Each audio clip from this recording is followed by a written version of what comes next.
Hey guys, tonight we step into the shadowed corridors of history, where invisible enemies once roamed freely and humans learned to fear the air itself. You wander down narrow cobbled streets, torchlight flickering against darkened walls, and you probably won't survive this, but don't worry, you're safely tucked under your blanket, listening. Somewhere, a rat scurries, unseen but somehow sensing your presence. The smell of old parchment and candle smoke curls in the air as you trace the paths of forgotten epidemics, your heartbeat syncing with the quiet rhythm of the past. So, before you get comfortable, take a moment to like the video and subscribe, but only if you genuinely enjoy what I do here. And hey, why not comment your location and local time? It's oddly comforting knowing others are awake with you in this moment. Now, dim the lights, maybe turn on a fan for that soft background hum, and let's ease into tonight's journey together. You step closer to the flickering map laid on the wooden table of an ancient study. The shadows of continents are smeared with crimson dots, cities lost, populations thinned, lives evaporated. Scholars still argue whether the earliest pandemics were truly plagues in the modern sense, or a combination of famine, filth, and fever. You trace the lines of old trade routes, imagining merchants unknowingly ferrying rats and fleas across Europe and Asia. Your mind fills with the whisper of the past. Every gust of wind in this imagined medieval street carries a story of despair and resilience. You pause by a small doorway, noticing a faded notice warning travelers to keep away. The early ancestors of quarantine signs. Someone once hung their hopes on such papers, praying that mere words could halt the invisible march of death. As you walk further, the quiet air itself feels heavy, thick with centuries of fear. You notice how medieval people might have walked through their days, not knowing why neighbors vanished or why livestock died unexpectedly. Oddly enough, one city chronicler mentions people covering their homes with sulfur and burning incense in the streets, convinced the stench could ward off pestilence. You chuckle softly, imagining townsfolk in full ceremonial panic, one minute trading bread, the next fumigating their market stalls. The line between superstition and proto-science blurs here. Scholars still argue whether these rituals had any effect beyond calming the terrified populace, but you can't help but admire the creativity born from desperation. Even without microscopes or germ theory, humans tried to fight back. You wander past a long wooden bench outside a small chapel.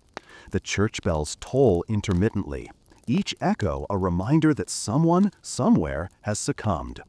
You notice that despite the fear, some people dared to step forward.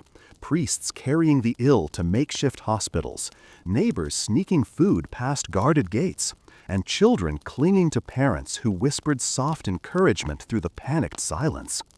Odd details emerge in your imagination. A woman placing garlic around her windowsill, a boy counting the days of sickness in a diary, a merchant sealing crates with herbs thought to purify the goods. You begin to understand that plague was as much about human behavior as it was about microbes, an interplay of fear, hope, and random chance. At the edge of the street, a beaked figure appears. You can't see the eyes, but you sense intellect and dread behind the mask. This is your first meeting with the plague doctor, a half-scientist, half-myth, and yet entirely human. Scholars still argue whether the herbal fillings in their beaks did more than provide comfort and aroma. You imagine following this figure through a fog-laden alley, feeling the weight of centuries pressing around you. Every door, every shuttered window hides a story, some tragic, some unforgettable. You notice the smell of burning herbs mixed with the faint tang of illness lingering in the air, and it makes your skin prickle, a visceral reminder of vulnerability. Continuing down the winding street, you glance at an abandoned market. Bowls of spilled grain lie untouched, crows pecking silently. Oddly, an early medical text mentions that rats avoided some areas entirely, leading townsfolk to believe that death had chosen its own route. You laugh quietly at the human tendency to anthropomorphize fate, to give it character and intention.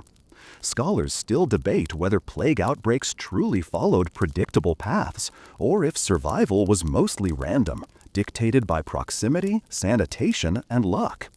You take a step closer to a cracked wooden cart, imagining bodies transported silently, wrapped in coarse linen, while neighbors whispered prayers and curses alike. The tension is tangible, yet somehow soothing in this safe reenactment of history. A sudden breeze drifts through the alley, carrying faint scents of herbs, mold, and smoke. You wander further and notice small children peeking from shuttered windows, staring with wide eyes at the empty streets. Odd details stick in your mind: a boy hiding a small locket of garlic, an elderly woman marking days with chalk on a doorframe. You wonder how many of these fleeting acts truly made a difference, and how many were merely comfort rituals. Scholars still argue whether these superstitions sometimes inadvertently helped by keeping people apart and limiting exposure, even without knowing why. You take a moment to smile at the ingenuity hidden in fear, the human spirit quietly adapting, surviving. By now, the candlelight flickers more violently, and your imagination drifts to distant lands. Port cities with ships bringing goods, gossip, and disease. Isolated villages fumigating homes. Monasteries recording the names of the sick. You can almost hear the rustle of rats, the hiss of herbs burning, and the soft footsteps of those brave souls who dared to confront contagion. You feel a sense of awe for human persistence, the awkward, clumsy, sometimes nonsensical ways people sought to understand and fight the invisible enemy. And in this quiet contemplation, you notice a pattern forming. Where there is fear, there is also resilience. Finally, as you leave the alley and stand on a hill overlooking a city enveloped in mist, you reflect on the paradox of plague. It is terrifying, yes, but it is also the stage upon which humans first glimpsed science, empathy, and the fragile beauty of survival. You breathe deeply, letting the imagined sense and sights settle, your mind quietly absorbing centuries of history compressed into this one safe night. You've wandered the dark streets, met the masked doctors, witnessed the rituals, and survived the whispers of the past. And in doing so, you begin to sense the lessons that plague imparts: vigilance, courage, and above all, the slow, unrelenting march of knowledge. You step out of the quiet alley into the open square, and immediately the air feels different. Thick, heavy, almost viscous, like it's pressing against your lungs. Every inhale seems weighted with history, carrying whispers of people who lived, suffered, and sometimes vanished in this very space. You wander slowly, noticing the empty stalls of the marketplace, wooden signs creaking in the wind, and faint smells of decay masked by herbs tied in bundles along windowsills. In this moment, the air itself feels like an invisible adversary, moving with intent, almost sentient. Scholars still argue whether the medieval understanding of miasma, the belief that bad air caused disease, was closer to superstition or a primitive grasp of germs they could not yet see.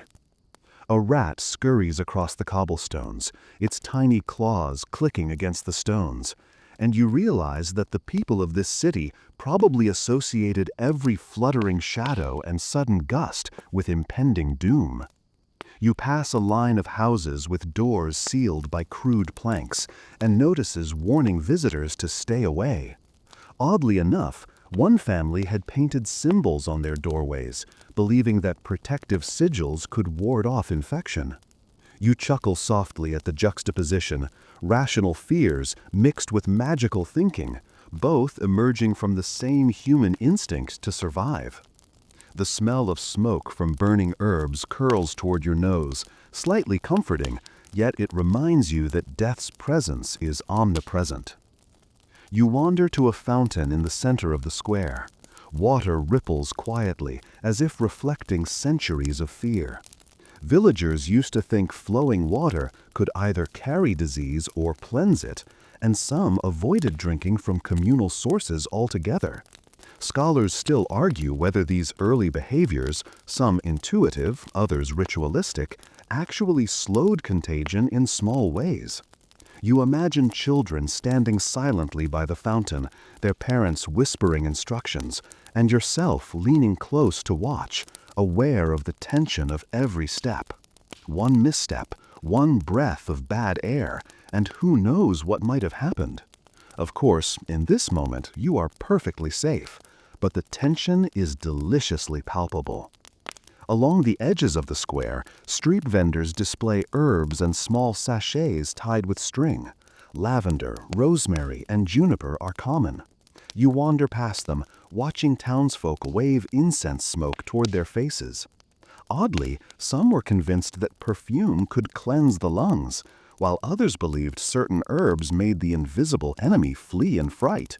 Scholars still debate whether these rituals provided any practical benefit or merely offered a psychological shield. You inhale the faint aroma and imagine yourself surrounded by swirling clouds of lavender smoke, heart racing slightly as you walk through centuries of superstition.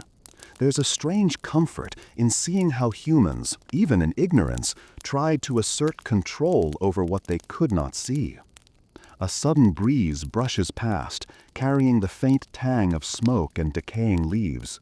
You wander toward a quiet alley where a doctor in a beaked mask leans over a patient, muttering incantations and checking pulses. Oddly, the mixture of herbs stuffed into the mask's beak was believed to purify every breath.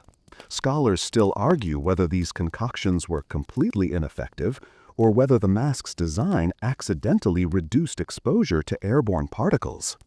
You watch as the doctor moves methodically, almost ritualistically, each gesture a blend of desperation and science in its infancy. You feel the weight of centuries pressing down on your shoulders, the invisible enemy lingering just beyond your vision. You stroll further, observing how windows are shuttered and streets are nearly deserted. The townsfolk whisper warnings from behind doors and hang flags to mark households under quarantine. Odd details emerge in your imagination. A man sprinkling vinegar on doorknobs, a woman carrying a bowl of burning herbs past her threshold, children counting the days since the last death in their household. Scholars still argue whether these early attempts at containment made any real difference, but you sense the birth of epidemiology in these small, anxious acts. Every closed window, every hanging flag, and every careful step is a testament to the human struggle against the unseen. Passing a small chapel, you hear distant bells tolling in measured intervals. Each echo reminds you of the fragility of life in these times.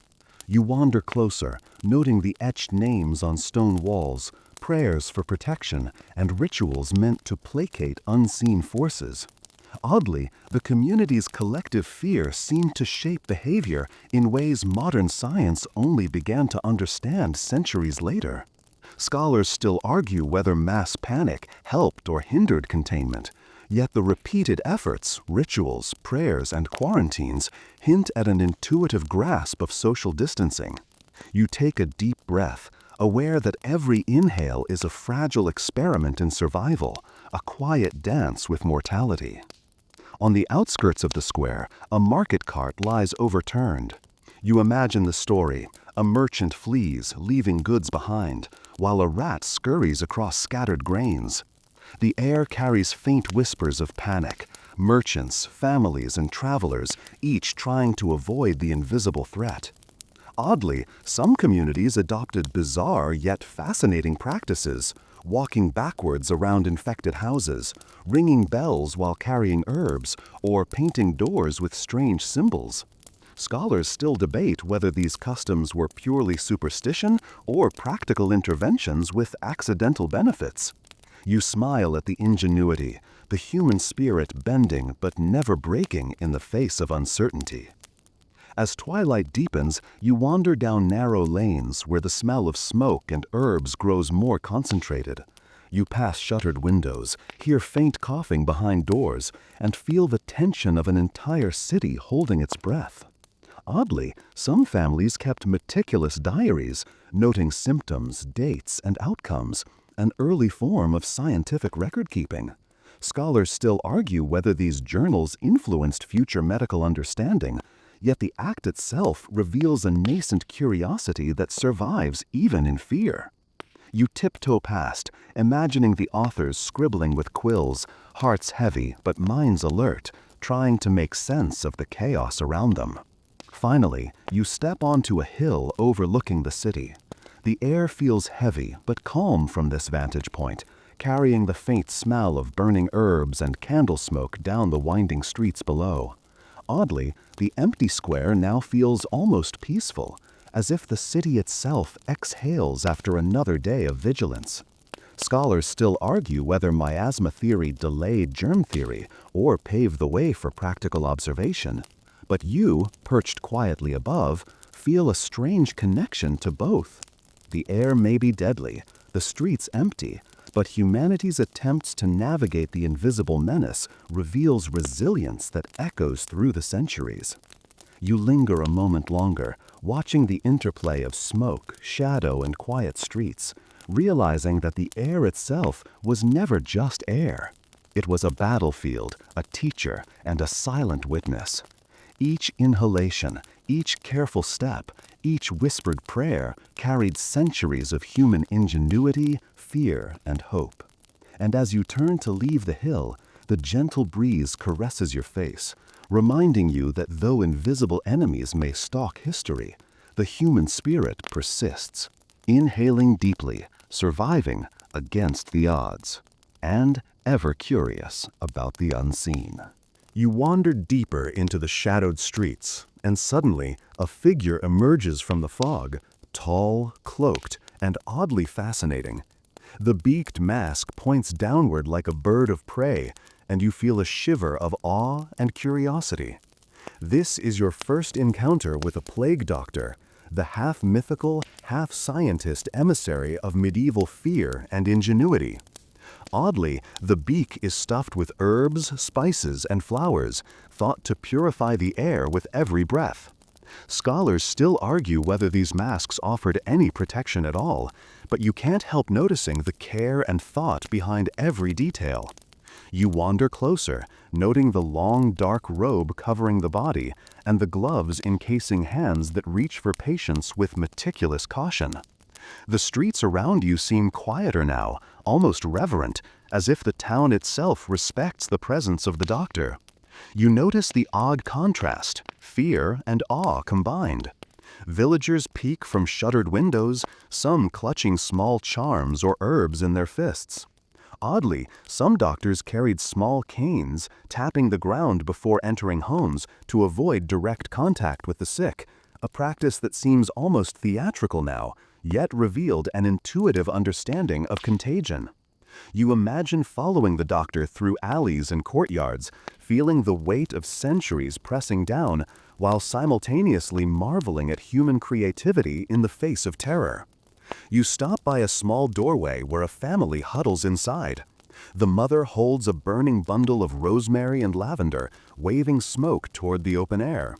Oddly, they believe the scent will keep the invisible enemy at bay. Scholars still argue whether these herbal rituals had any real effect, or if they simply offered a comforting illusion. You inhale deeply, sensing a faint mixture of herbs, sweat, and damp stone. Even now, your body responds to the smells with a subtle, primal alertness, as though the past itself is whispering, "Breathe carefully, move carefully, live carefully." Passing the edge of a marketplace, you notice baskets filled with aromatic mixtures, juniper berries, cloves, and myrrh, intended to counter the poisoned air.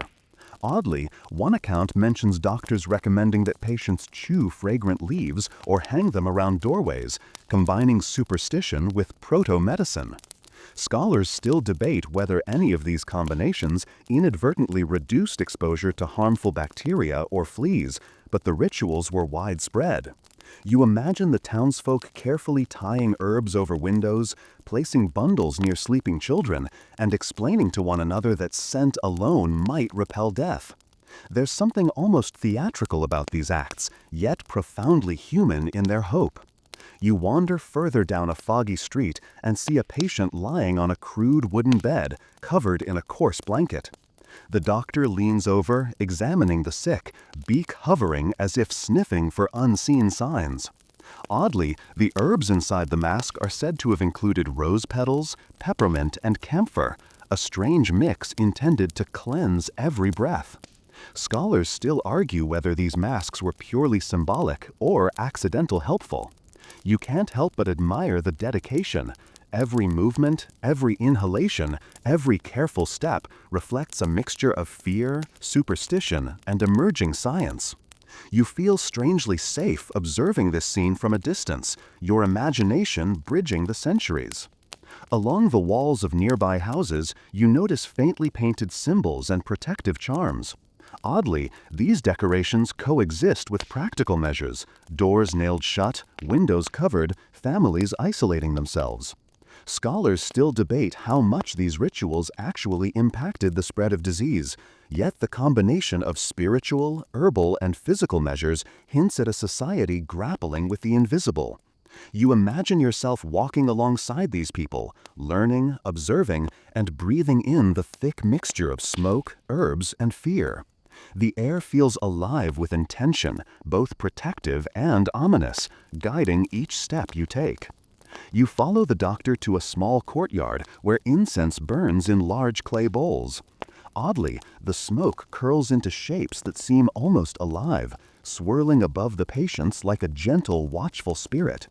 Scholars still argue whether these fumigations had any measurable effect, or if they simply comforted the living while doing nothing for the dead. You inhale carefully, imagining that each wisp of smoke carries hope, ritual, and a quiet rebellion against the invisible plague stalking the streets. There's a rhythm to the movements here, candles flickering, herbs waving, beaks leaning in, that feels almost hypnotic, like a slow dance with danger. As you linger near the courtyard's edge, you notice children peeking from behind doors, whispering questions to parents, their small voices trembling with curiosity and fear.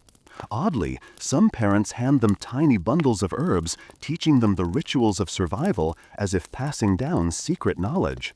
Scholars smile softly at the resilience of humanity, observing generations learning, adapting, and coping in the shadow of terror. You wander toward a darkened alley, noticing shadows that flicker unnaturally, cast by torches and candlelight. Oddly, the alley seems almost empty, yet carries the weight of countless footsteps, doctors, patients, merchants, and children alike. Scholars still debate about the psychological effect of these masks. Did their presence terrify or reassure the living?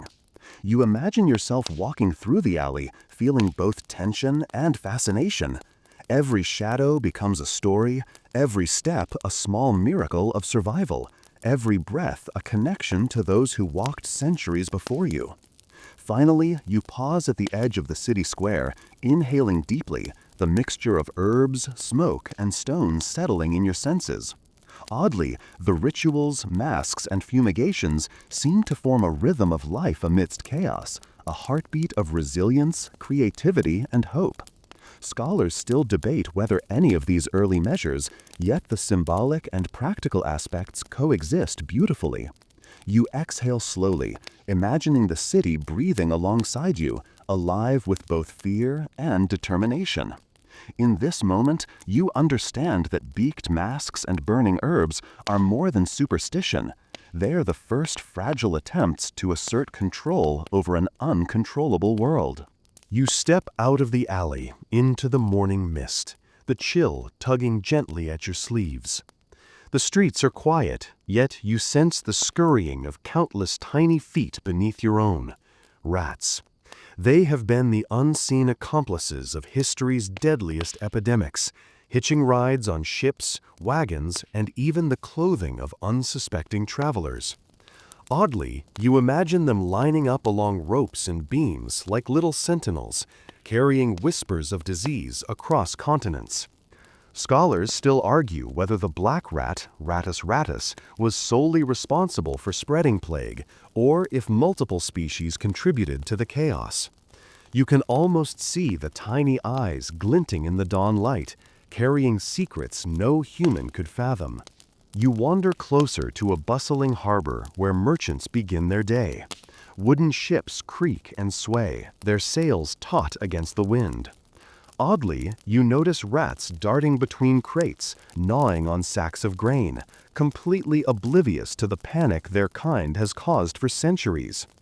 Scholars still debate whether the rapid spread of plague along trade routes was inevitable or exacerbated by human negligence. You can almost see the tiny eyes glinting in the dawn light, carrying secrets no human could fathom. You wander closer to a bustling harbor where merchants begin their day. Wooden ships creak and sway, their sails taut against the wind. Oddly, you notice rats darting between crates, gnawing on sacks of grain, completely oblivious to the panic their kind has caused for centuries. Scholars still debate whether the rapid spread of plague along trade routes was inevitable or exacerbated by human negligence. You can almost see the tiny eyes glinting in the dawn light, carrying secrets no human could fathom. You wander closer to a bustling harbor where merchants begin their day. Wooden ships creak and sway, their sails taut against the wind. Oddly, you notice rats darting between crates, gnawing on sacks of grain, completely oblivious to the panic their kind has caused for centuries. Scholars still debate whether the rapid spread of plague along trade routes was inevitable or exacerbated by human negligence. You can almost see the tiny eyes glinting in the dawn light, carrying secrets no human could fathom. Crossing a bridge over a quiet canal, you notice debris floating in the water, small bits of food that attract rats. Oddly, one story tells of an entire dockside warehouse abandoned after a sudden influx of rodents coincided with a plague outbreak. Scholars still debate the degree to which environmental conditions versus human behavior enabled rats to dominate urban ecosystems. You follow the imagined trail of tiny paws across planks and beams, realizing that history often turns on creatures most humans consider insignificant. In a sense, the rats are invisible historians, carrying the record of human movement, trade, and ignorance in their tiny bodies. The city outskirts feel eerily quiet. Oddly, you imagine rats pausing at the edge of forests or fields, sniffing the air as if aware of their own role in a greater narrative. Scholars still argue whether flea-borne transmission alone accounts for historical plague mortality, or if additional factors like airborne pathogens contributed. You watch as they slip into barns, granaries, and empty houses, their presence a silent reminder of nature's influence on human fate. There's something almost poetic about the way these creatures move, small, persistent, and utterly indifferent to the terror they inspire. Scrolling through the marketplace again, you notice children playing at a safe distance, tossing scraps of bread to the street, unaware that they are feeding a live-in network of plague carriers. Oddly, one chronicler describes townsfolk trying to chase away the rats, only to have them return the next day, relentless and unstoppable. Scholars still debate whether urban rodent populations were the primary drivers of plague outbreaks or simply amplified pre-existing conditions. You crouch behind a barrel, silently watching the tiny procession, feeling the tension between human intent and natural inevitability. Crossing a bridge over a quiet canal, you notice debris floating in the water, small bits of food that attract rats.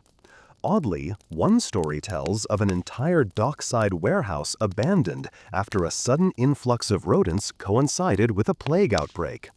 Scholars still debate the degree to which environmental conditions versus human behavior enabled rats to dominate urban ecosystems.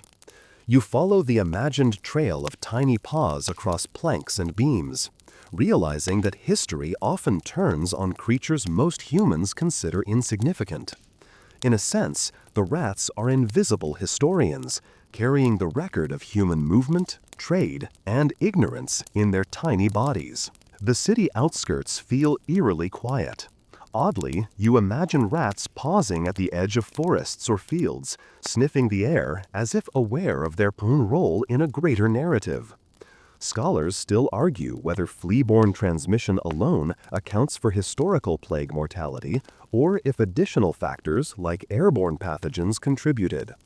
You watch as they slip into barns, granaries, and empty houses, their presence a silent reminder of nature's influence on human fate. There's something almost poetic about the way these creatures move, small, persistent, and utterly indifferent to the terror they inspire. You pass by a burned-out house, doors gaping open, windows shattered.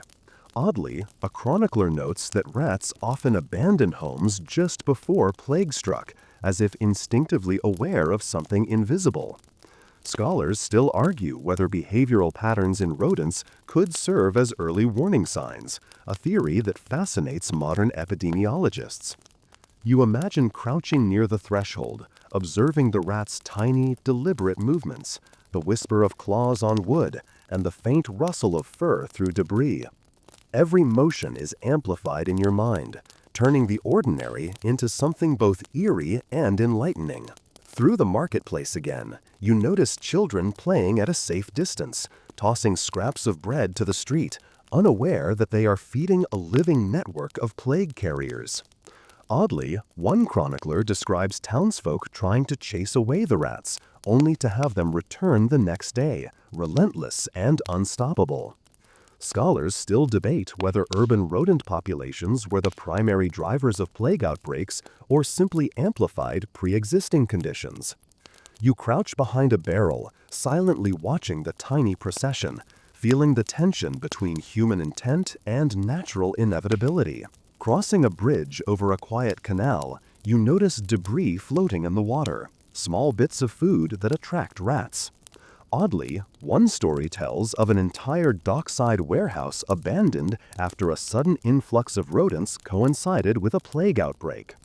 Scholars still debate the degree to which environmental conditions versus human behavior enabled rats to dominate urban ecosystems. You can almost see the tiny paws across planks and beams, realizing that history often turns on creatures most humans insignificant. In a sense, the rats are invisible historians, carrying the record of human movement, trade, and ignorance in their tiny bodies. The city outskirts feel eerily quiet.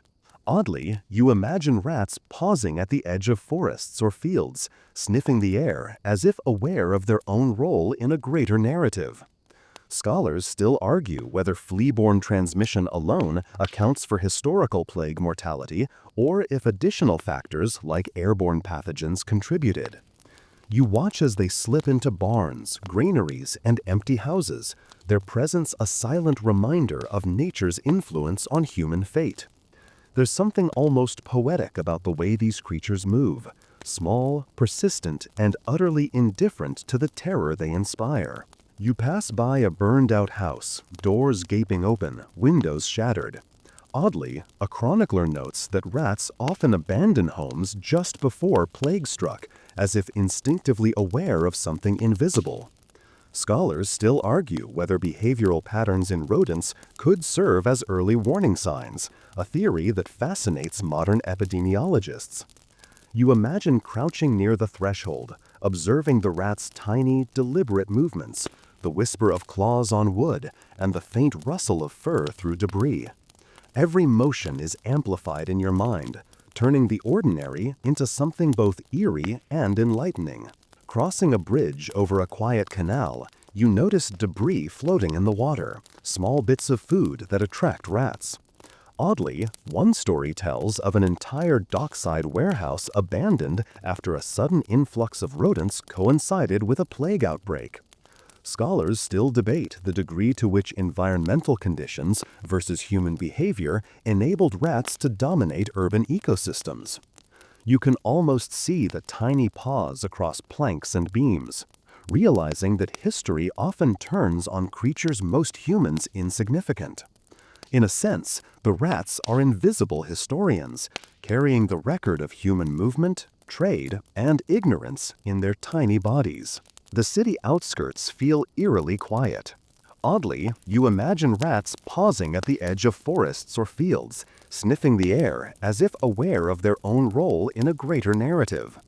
Scholars still argue whether flea-borne transmission alone accounts for historical plague. You wander through the empty streets as a low fog curls around the corners of the city, muffling the creak of wagon wheels and the distant chatter of early risers. The air feels heavier here, almost like it is holding its breath, and you notice the faint echo of bells tolling in measured intervals. Oddly, each bell feels both mournful and hypnotic, a reminder that someone, somewhere, has succumbed to the invisible enemy. Scholars still argue whether the persistent ringing of church bells actually influenced public behavior, or if it simply marked time in a rhythm of grief and fear. You pause, letting the toll resonate in your chest, feeling centuries of quiet despair echo alongside it. The marketplace, once lively, is eerily silent. You notice boarded-up stalls, overturned crates, and remnants of what used to be a bustling trade hub. Oddly, chroniclers mention that families would ring small bells inside their homes to signal sickness without exposing themselves to the outside, creating a strange network of communication built on caution and superstition. Scholars still debate the effectiveness of such communication strategies, but the intent is clear. People sought connection and warning in a time when proximity could be fatal. You imagine the hush over the city, every sound amplified, every movement deliberate. You turn toward the town square where a massive cathedral looms. The bells there toll steadily, each note slipping through the fog like a ghostly heartbeat. Oddly, the repetitive sound seems to mark not just time, but presence, proof that life continues even when fear grips the streets. Scholars still argue about the psychological effects of these tolls, whether they comforted or terrified the populace. You wander closer, imagining a small group of townsfolk huddled together, listening intently, hearts thudding in sync with the bells, and you feel a similar pulse in your own chest. Alongside the cathedral, narrow alleyways stretch like veins through the city, empty and foreboding. Oddly, one chronicler mentions that merchants would whisper names of the deceased from behind doorways, their voices soft, almost ceremonial. Scholars still debate whether this practice served as social record-keeping or simple catharsis, yet it reflects the human need to acknowledge loss even while avoiding danger. You tiptoe carefully, imagining shadows slipping across walls, flickering candlelight illuminating figures that might vanish at any moment. Every step is a measured negotiation with both fear and curiosity. You pause at a corner, noticing the flicker of lanterns hanging from shuttered windows. Oddly, some households would light candles not for warmth, but as signals of survival, faint beacons to passing neighbors that they were still alive. Scholars still argue whether these subtle markers improved coordination or simply offered reassurance to a frightened community. You inhale deeply, the faint scent of wax mingling with smoke and fog, imagining yourself walking among the villagers, observing the delicate interplay of survival, ritual, and communication. Further down the street, you see the outline of a hospital, or what passes for one in these times. Oddly, patients were often kept in large rooms with only thin sheets separating the sick from the healthy, and yet the presence of care, no matter how rudimentary, made a significant difference. Scholars still debate the extent to which isolation wards reduced mortality, but the effort itself hints at humanity's first instinct to protect and heal amidst chaos. You imagine leaning against a doorway, silently watching nurses and attendants move with caution, their gestures measured, almost choreographed, as if understanding that every motion could tip the balance between life and death. The echo of the bells follows you down winding lanes where houses are shuttered and courtyards empty. Oddly, chroniclers mention children learning to recognize the tolls, counting each peal, their small hands clutching charms or herbs as if these minor rituals could influence fate. Scholars still argue whether this early awareness of public signals influenced long-term behavioral adaptation. You pause to consider the quiet education happening in the shadows, the subtle transmission of knowledge through experience, observation, and repetition. A small chapel near the city gates rings its bell slightly differently, marking the end of a service for the sick. Oddly, families would sometimes gather outside to hear the toll without entering, participating in a communal moment of reverence and reflection. Scholars still debate whether this ritual fostered social cohesion or simply amplified fear, yet its persistence suggests a delicate balance between caution and community. You imagine standing with them, sharing a silent heartbeat, the bell's vibration stirring something deep and reflective within you. As you continue your wanderings, the streets grow narrower and the fog thickens. Oddly, dogs and cats move silently through the empty squares, perhaps sensing the diminished human presence, their small paws leaving fleeting impressions on wet cobblestones. Scholars still debate the role of domestic animals in the transmission of plague, noting that while they may have carried fleas, they also offered companionship and comfort to the living. You follow their movements quietly, feeling the city's life persisting in subtle, almost imperceptible ways. Passing a small garden, you notice herbs carefully planted near doorways: rosemary, thyme, and mint. Oddly, villagers believed the aroma could cleanse the surrounding air, a fragrant shield against disease. Scholars still argue about the efficacy of such practices, yet the symbolic act of planting and nurturing suggests hope in action. You kneel briefly to inhale the aroma, feeling a fleeting connection to those who planted these small defenses centuries ago, balancing science, superstition, and human resilience. At the far end of the square, a bell tower rises above the rooftops, its repeated toll a solemn heartbeat against the fog. Oddly, chroniclers mention that tolling patterns sometimes shifted, marking surges of disease or commemorating particularly heavy losses. Scholars still debate how coordinated these signals or whether they were improvised in response to immediate need.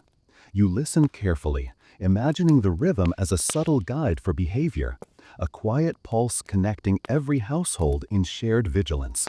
Finally, you stand on a balcony overlooking the city. Oddly, the silence between the bell tolls is just as meaningful as the sound itself, a pause in which fear, reflection, and determination coexist.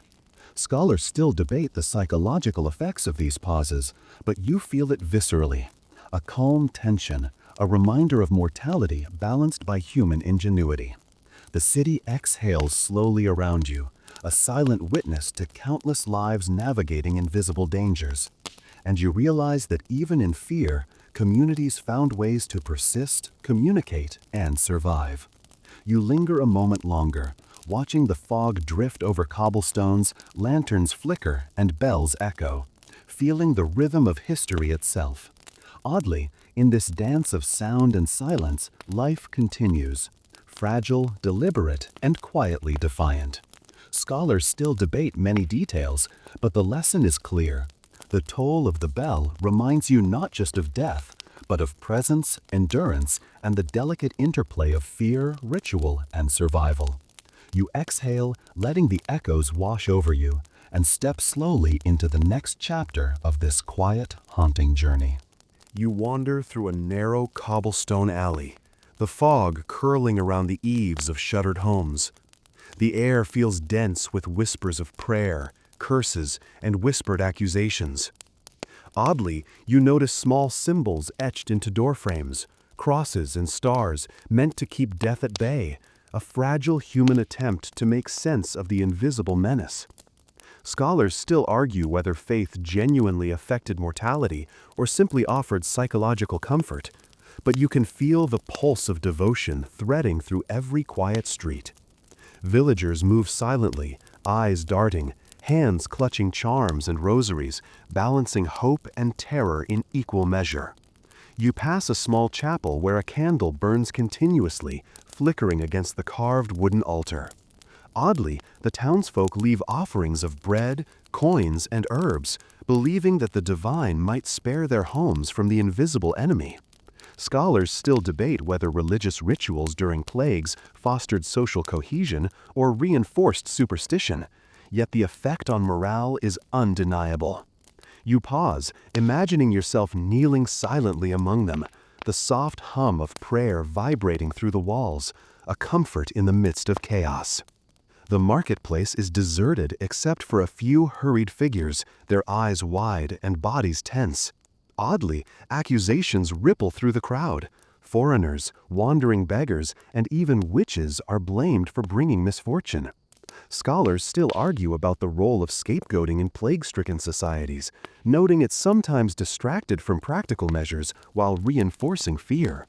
You follow the imagined path of a young woman accused unfairly, hiding in a corner, clutching a bundle of herbs and prayers alike, and feel the weight of injustice layered over the constant threat of disease. Fear amplifies judgment, twisting the ordinary into suspicion. You step closer to a quiet square where families whisper urgently behind closed doors. Oddly, chroniclers note that some villagers even blamed the stars, interpreting unusual celestial events as harbingers of doom. Scholars still debate how much astrology shaped practical decisions during plagues, but the belief was pervasive enough to influence daily life. You imagine yourself tracing the constellations above, the cool night air brushing your face, thinking about how people sought patterns to impose order on chaos, even when invisible microbes defied comprehension. Passing a small fountain, you notice water rippling faintly in the early dawn. Oddly, some communities believed that tossing coins or herbs into water would appease spirits and protect households. Scholars still argue whether these acts had any practical effect, but they reveal a deep psychological need to act against the uncontrollable. You kneel to dip your fingers into the cold water, feeling centuries of hope and fear converge in that simple gesture, sensing the tension between faith and reason that defined these communities. You wander along the edge of a churchyard, noticing rows of simple graves and wooden crosses. Oddly, some families left food or trinkets with the dead, believing that spirits could carry messages or protection to the living. Scholars still debate the practical impact of such rituals, but their consistency across regions shows a universal attempt to cope with mortality. You step quietly, imagining yourself placing a small bundle of herbs at a fresh grave, acknowledging both the fear and resilience that shaped these rituals, the silent partnership of life and death. A sudden breeze carries faint incense from a nearby chapel. Oddly, chroniclers mention priests walking the streets, sprinkling holy water, and reciting prayers to cleanse the city. Scholars still argue whether these processions influenced survival rates or were purely symbolic, yet the psychological comfort offered to the population is undeniable. You follow the imagined path of a priest through empty lanes, feeling the subtle interplay of fear, hope, and devotion ripple through the cobblestones beneath your feet. Each word spoken aloud seems to weave invisible threads connecting the community against a common enemy. You pause near a tavern, noticing shuttered windows and a lone dog curled in the corner. Oddly, some citizens believed that animals could detect evil or contamination, leading to curious rituals of observation and avoidance. Scholars still debate the significance of animal behavior in historical outbreaks, but humans clearly interpreted subtle signs in their environment as warnings. You watch the dog quietly, imagining centuries of silent observation, and feel a subtle connection to the instinctive ways humans and animals coped together with fear. You approach a small wooden bridge spanning a foggy canal. Oddly, the local population believed that tossing herbs into flowing water could carry away disease. Scholars still debate whether such practices were mere superstition or had unintended benefits, such as removing waste from public spaces. You imagine watching the ripples carry fragrant leaves downstream, a faint symbol of hope against relentless panic, and feel the quiet satisfaction of communities inventing practical interventions amid chaos, however imperfect they might be. Along the edge of the city, you notice a gathering of neighbors whispering behind partially closed doors. Oddly, accusations of witchcraft occasionally merged with practical precautions. Some believed poisons or curses could travel invisibly through clothing, food, or air. Scholars still argue about the cultural impact of these beliefs, noting that they often distracted from practical measures. Yet they also created shared narratives that reinforced community vigilance. You imagine standing among them, listening to the tension, aware that fear and care often walked hand in hand. You wander into a narrow lane where faint torchlight glows in the windows. Oddly, children are taught early to recognize signs of illness, often blending play with survival lessons. Scholars still argue whether this early education influenced long-term hygiene practices, but it demonstrates a remarkable adaptability in the face of persistent threat. You imagine leaning against the wall, observing the small acts of learning, the quiet passing of wisdom and vigilance from one to the next, a subtle triumph of preparation over panic.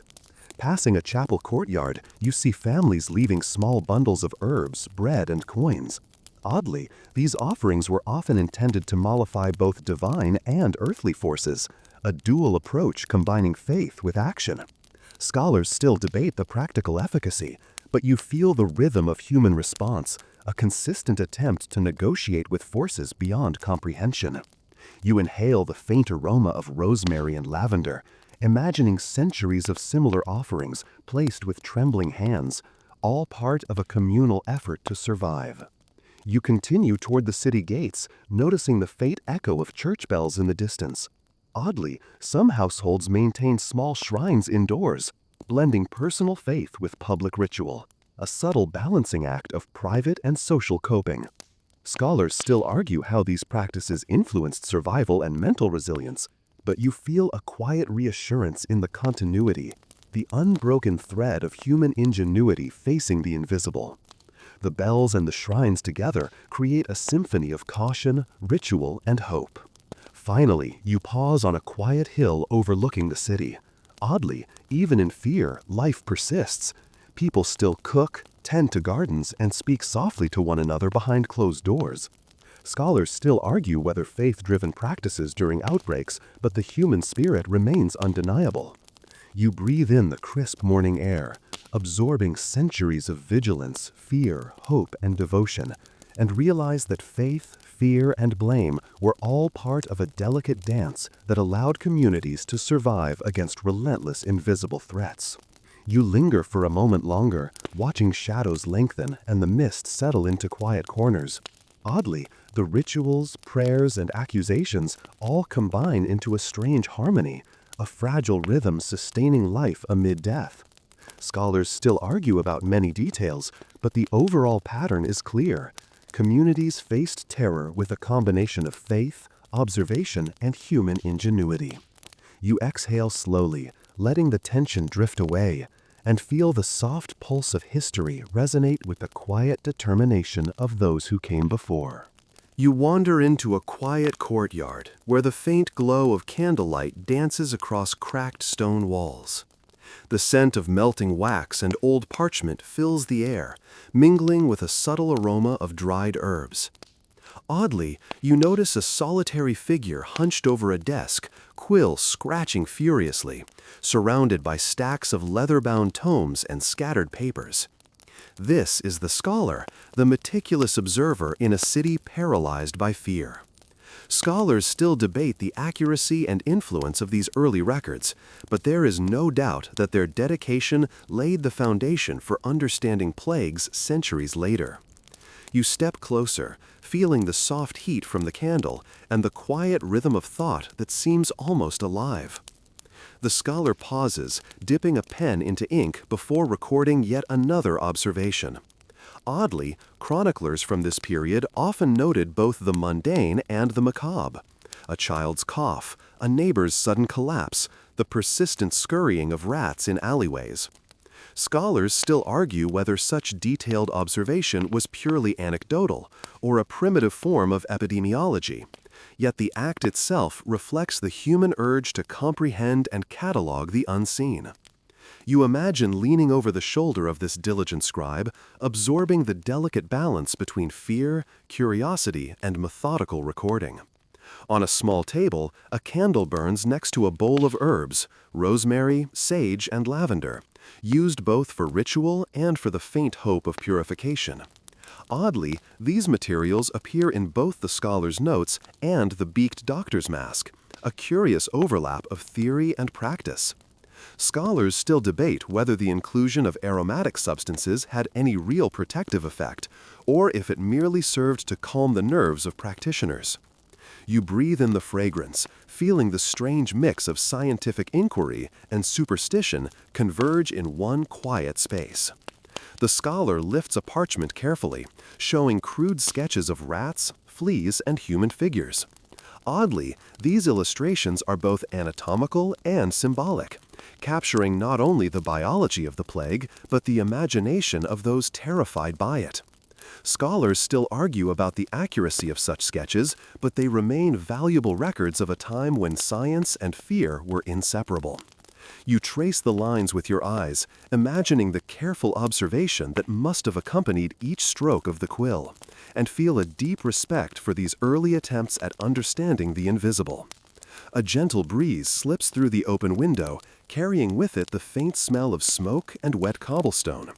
Oddly, chroniclers often included weather, wind patterns, and the direction of river flow, believing they influenced the movement of disease. Scholars still debate how much environmental observation influenced survival strategies, but you sense the scholar's attention to detail as a crucial thread connecting human action to natural forces. You lean closer to the candlelight, noting the flicker in the scholar's eyes, mirroring your own curiosity and awe.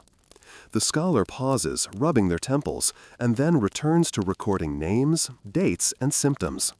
Oddly, some entries are tinged with subtle commentary. Patient seemed cheerful, unlikely to survive. Or, curious rash appeared after consumption of bread from the market. Scholars still argue whether such observations were systematic enough to inform later understanding, yet they reveal a remarkable combination of empathy and scientific inquiry. You imagine yourself transcribing these notes, each word a fragile bridge between fear, mortality, and knowledge. A small ink blot mars one page, and you imagine the scholar's frustration as centuries of data risked ruin from a simple accident.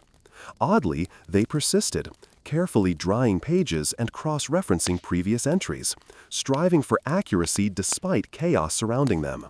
Scholars still debate the reliability of these documents, but the commitment to record, observe, and understand demonstrates a nascent scientific spirit. You lean back, feeling the candlelight warming your face as you watch patience, intellect, and obsession intertwine in this solitary vigil. Across the courtyard, you notice a faint outline of a library stacked high with manuscripts. Oddly, some shelves contain texts from distant lands, translating foreign observations into local knowledge, suggesting an early form of collaborative inquiry. Scholars still argue how widely shared these findings were and whether they truly influenced public health. Yet the intent to gather, compare, and analyze information reflects a profound human curiosity. You wander slowly among the shadows of tall shelves, imagining the rustle of pages and the soft whisper of centuries of accumulated wisdom. The scholar lights a small lamp near a pile of herbs and quills, and the flickering glow casts elongated shadows on the walls.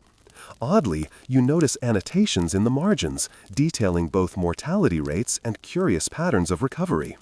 Scholars still debate the accuracy and methodology behind these observations, but the consistency and dedication to detail suggest a careful attempt to impose order on chaos.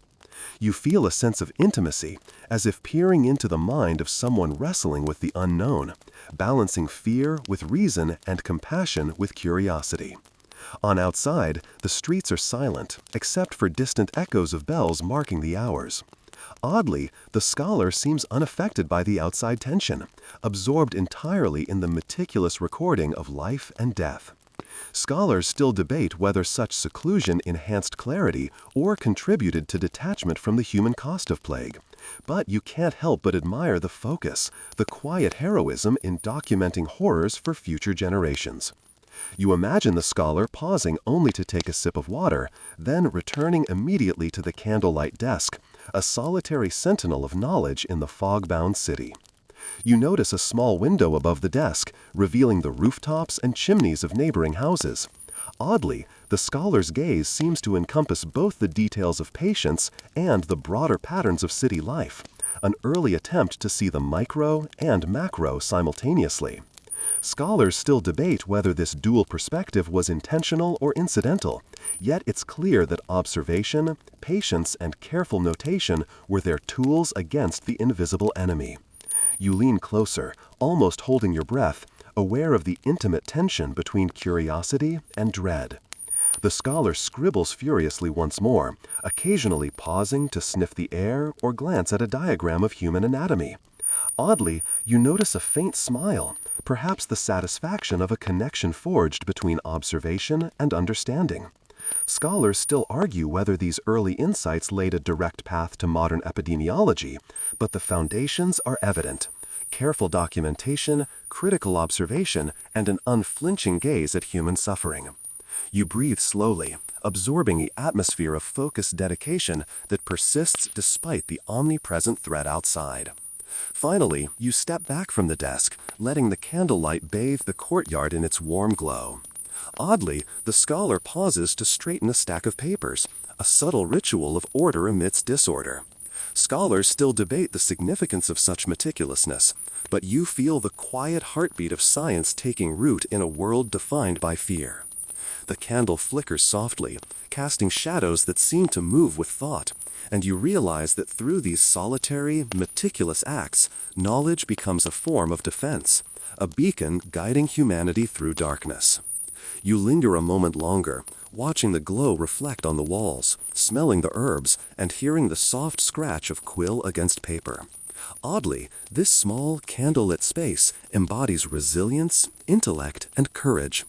Scholars still argue over methodology, accuracy, and impact, yet the act of careful observation persists as a timeless reminder.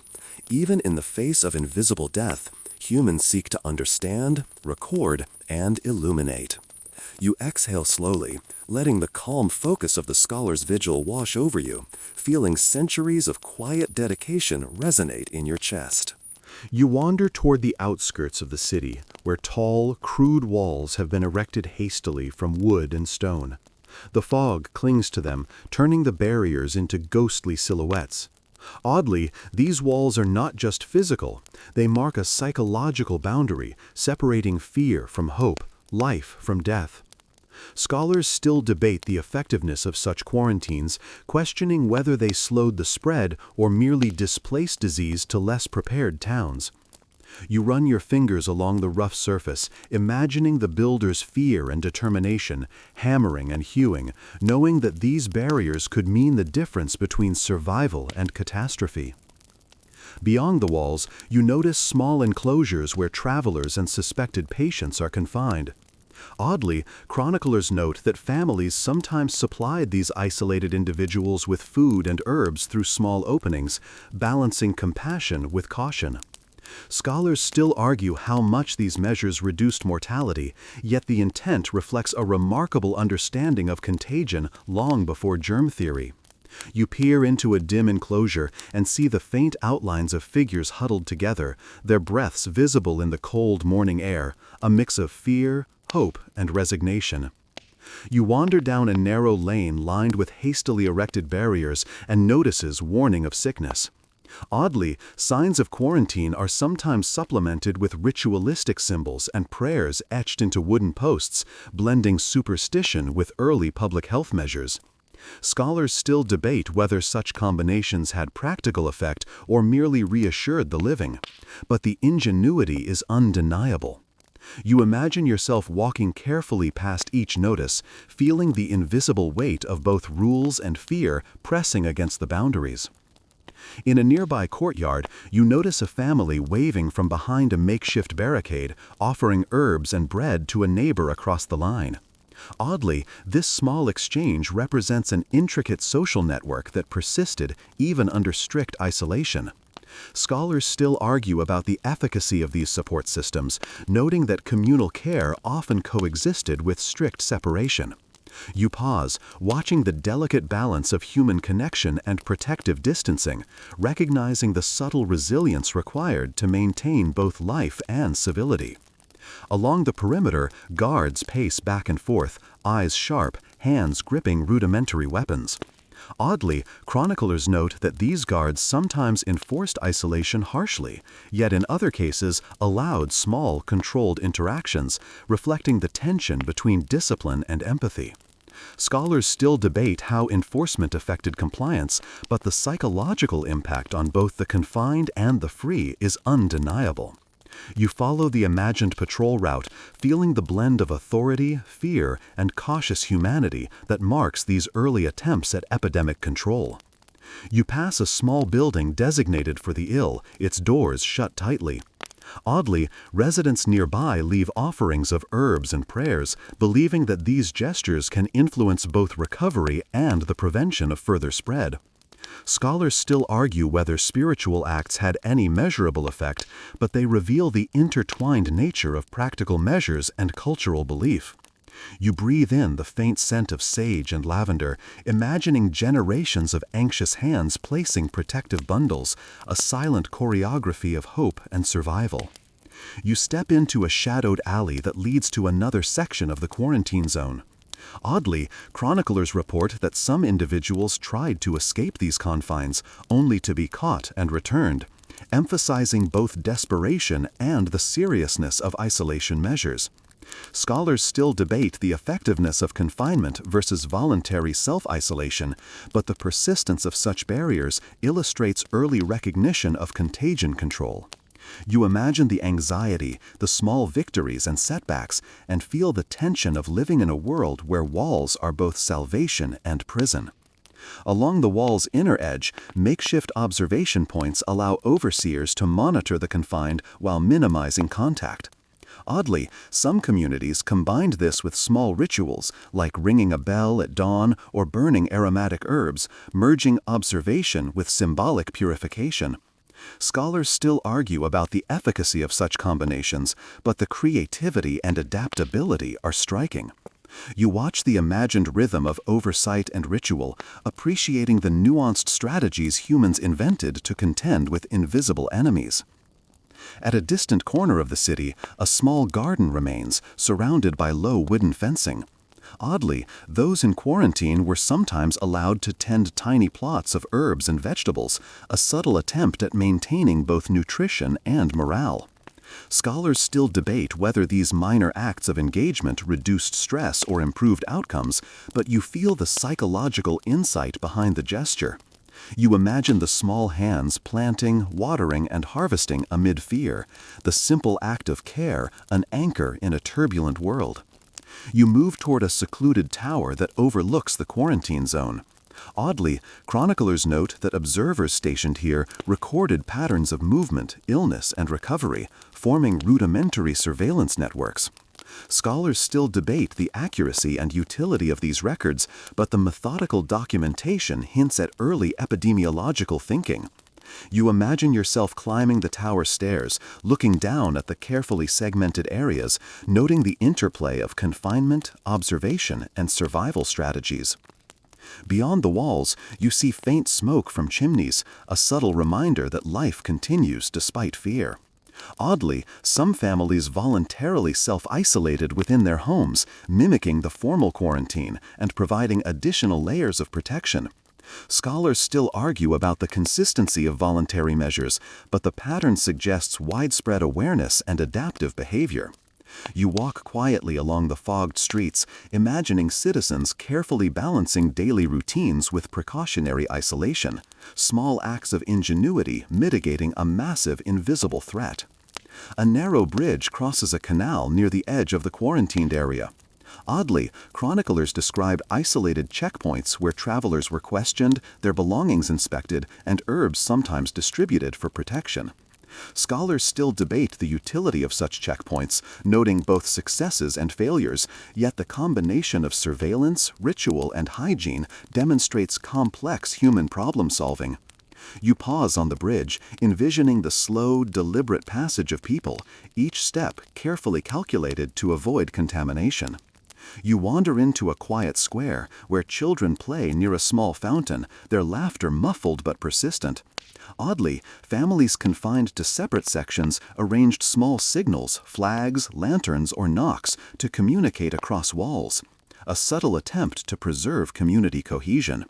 Scholars still debate how effective such indirect communication was, but you sense the resilience, ingenuity, and adaptability it represents. You imagine the faint smiles and tentative exchanges, small victories of human connection amidst fear and isolation. Finally, you step back from the walls, observing the delicate balance they create: separation to reduce disease, pathways for care and observation, and channels for limited human connection. Oddly, chroniclers highlight that some of these measures inadvertently fostered early concepts of public health management. Scholars still argue the overall effectiveness, but the intent is unmistakable. Humans crafted physical and social structures to survive invisible enemies. You exhale, feeling the weight of walls, the hope within separation, and the remarkable adaptability of communities confronting relentless threats. You linger a moment longer, absorbing the scene. Quiet courtyards, smoke rising, flickering lanterns, and distant bells marking hours. Oddly, the tension between confinement and freedom, fear and ingenuity feels almost tangible. Scholars still debate the outcomes, but the rhythm of human adaptation is clear.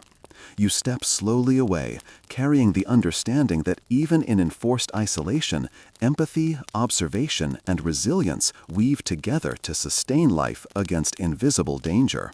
You wander through the silent streets, where the morning mist clings to cobblestones, curling around shuttered windows.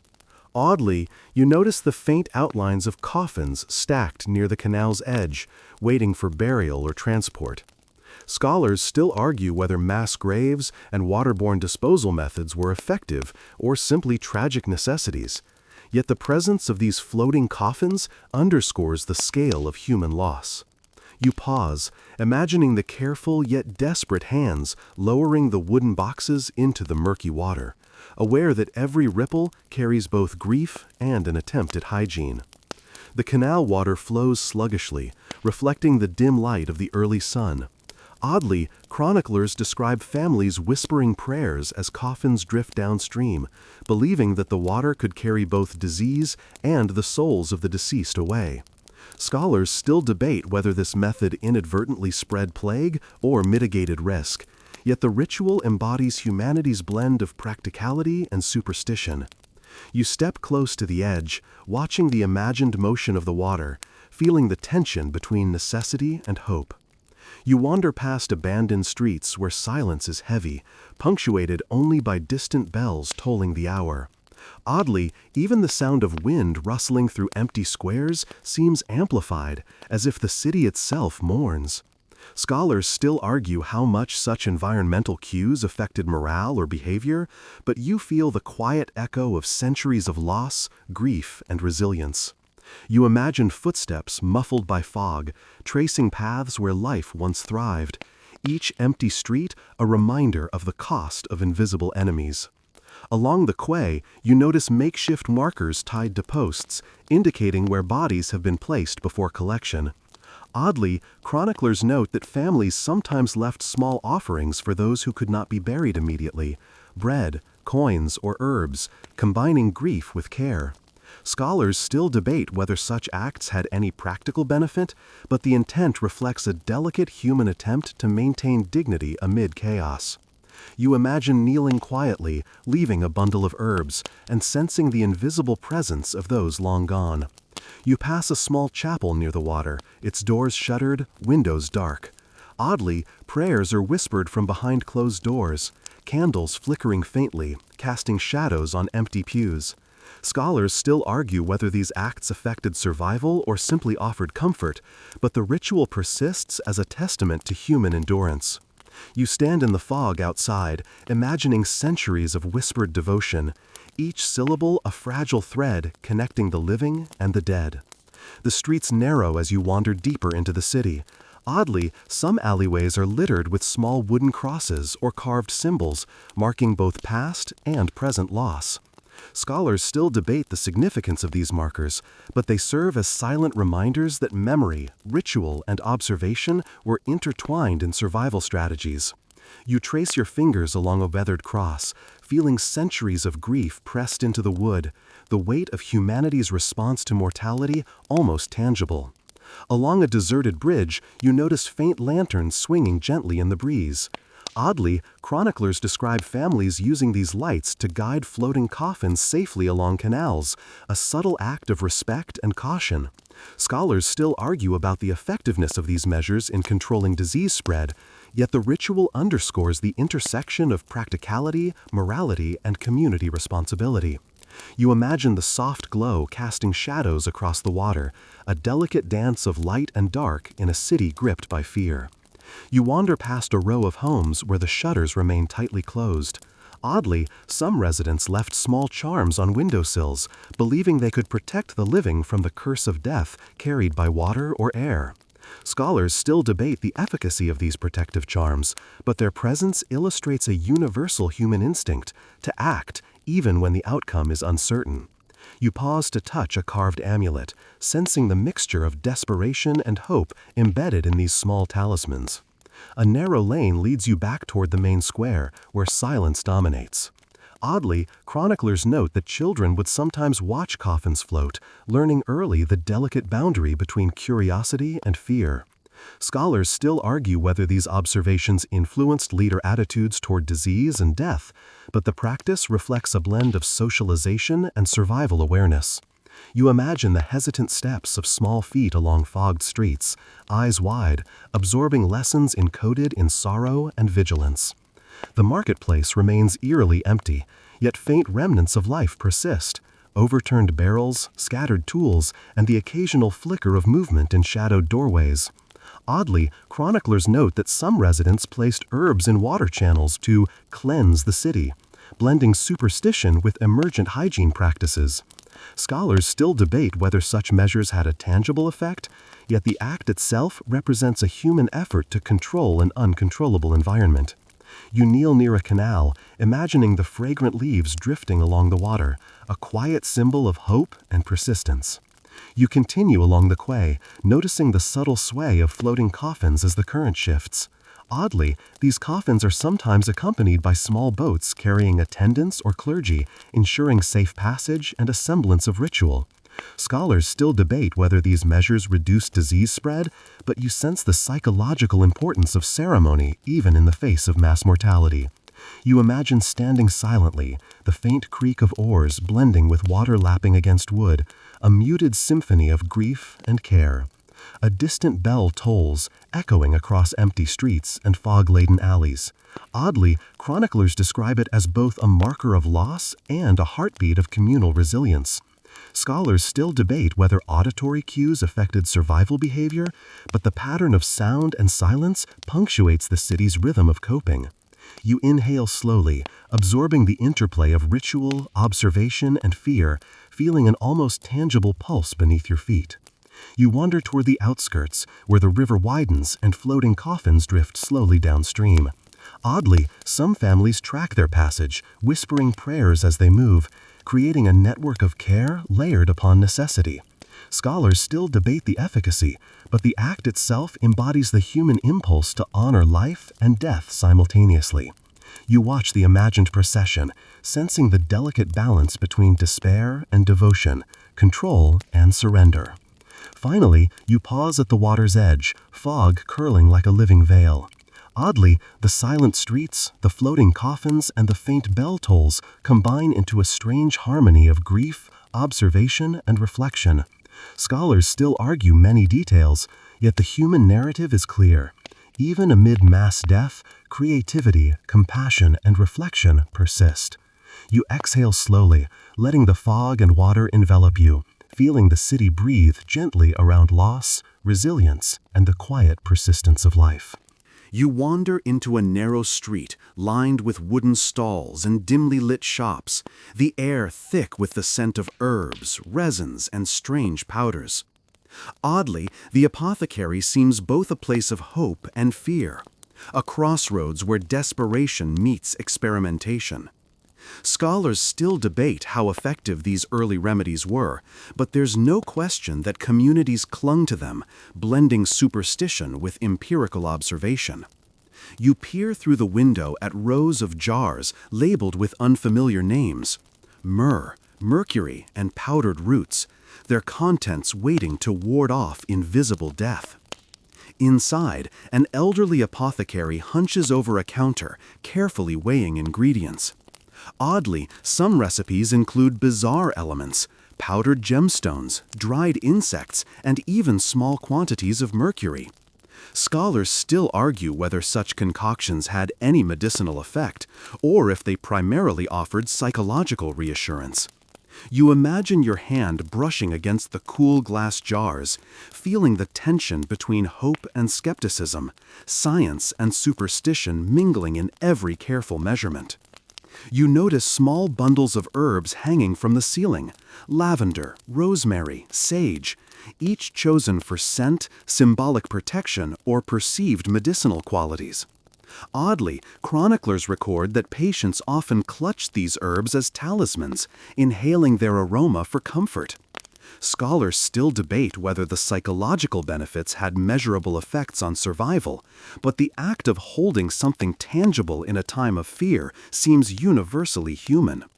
You inhale deeply, letting the aroma fill your senses, imagining yourself sharing this fragile comfort in quiet desperation. The apothecary reaches for a small vial of liquid, carefully shaking it before handing it to a wary visitor. Oddly, some mixtures contained alcohol, believed to purge illness or cleanse the body. Scholars still argue how much these substances actually helped or harmed, but their use reveals an early attempt to engage with biological mechanisms, even imperfectly. You watch the careful transfer of liquid into small flasks, appreciating the meticulous care and ritual embedded in every action. Along the walls, shelves are stacked with powders and ointments, each labeled with both Latin and vernacular names. Oddly, some labels caution that the remedy may heal or harm, acknowledging uncertainty and risk. Scholars still debate the accuracy of these warnings, but they highlight a cautious empiricism creeping into practice. You trace a finger along the labels, noting the duality of hope and danger, the delicate line apothecaries walked between aiding and harming those who sought them. A corner of the shop contains jars filled with strange dried creatures: beetles, worms, and herbs mixed together in curious patterns. Oddly, these were thought to counteract invisible forces causing illness. Scholars still argue whether any chemical properties in these mixtures had a real effect, but their ritual significance is undeniable. You kneel briefly, imagining the nervous hands of patients handling these bundles, inhaling, praying, and hoping that tangible action could influence fate. On a low table, you notice a thick, leather-bound manuscript open to pages of remedies, illustrations, and handwritten notes. Oddly, some remedies are annotated with observations like "effective in mild cases" or "use sparingly," showing a mixture of trial, error, and careful record-keeping. Scholars still debate how reliable these observations were, but they represent an early attempt at evidence-based practice.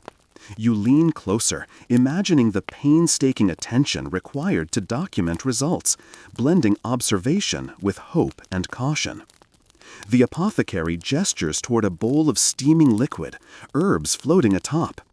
Oddly, chroniclers note that inhaling such herbal steam was thought to cleanse the lungs and spirit alike.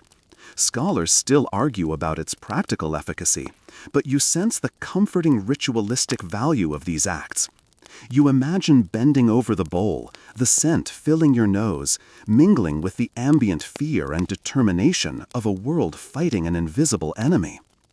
A small corner holds talismans and amulets, some encrusted with gems, others carved from wood.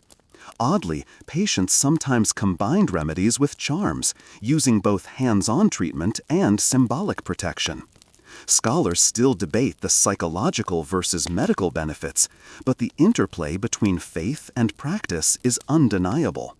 You pick up a small carved figure, feeling centuries of hope pressed into its surface, an artifact of human creativity in response to relentless threat. Outside, the streets are quiet, but you hear faint footsteps approaching. Oddly, some apothecaries would walk the city, delivering herbs, ointments, and advice, extending their small influence beyond shop walls. Scholars still argue how much these itinerant healers contributed to survival, yet their presence exemplifies proactive care and communal responsibility.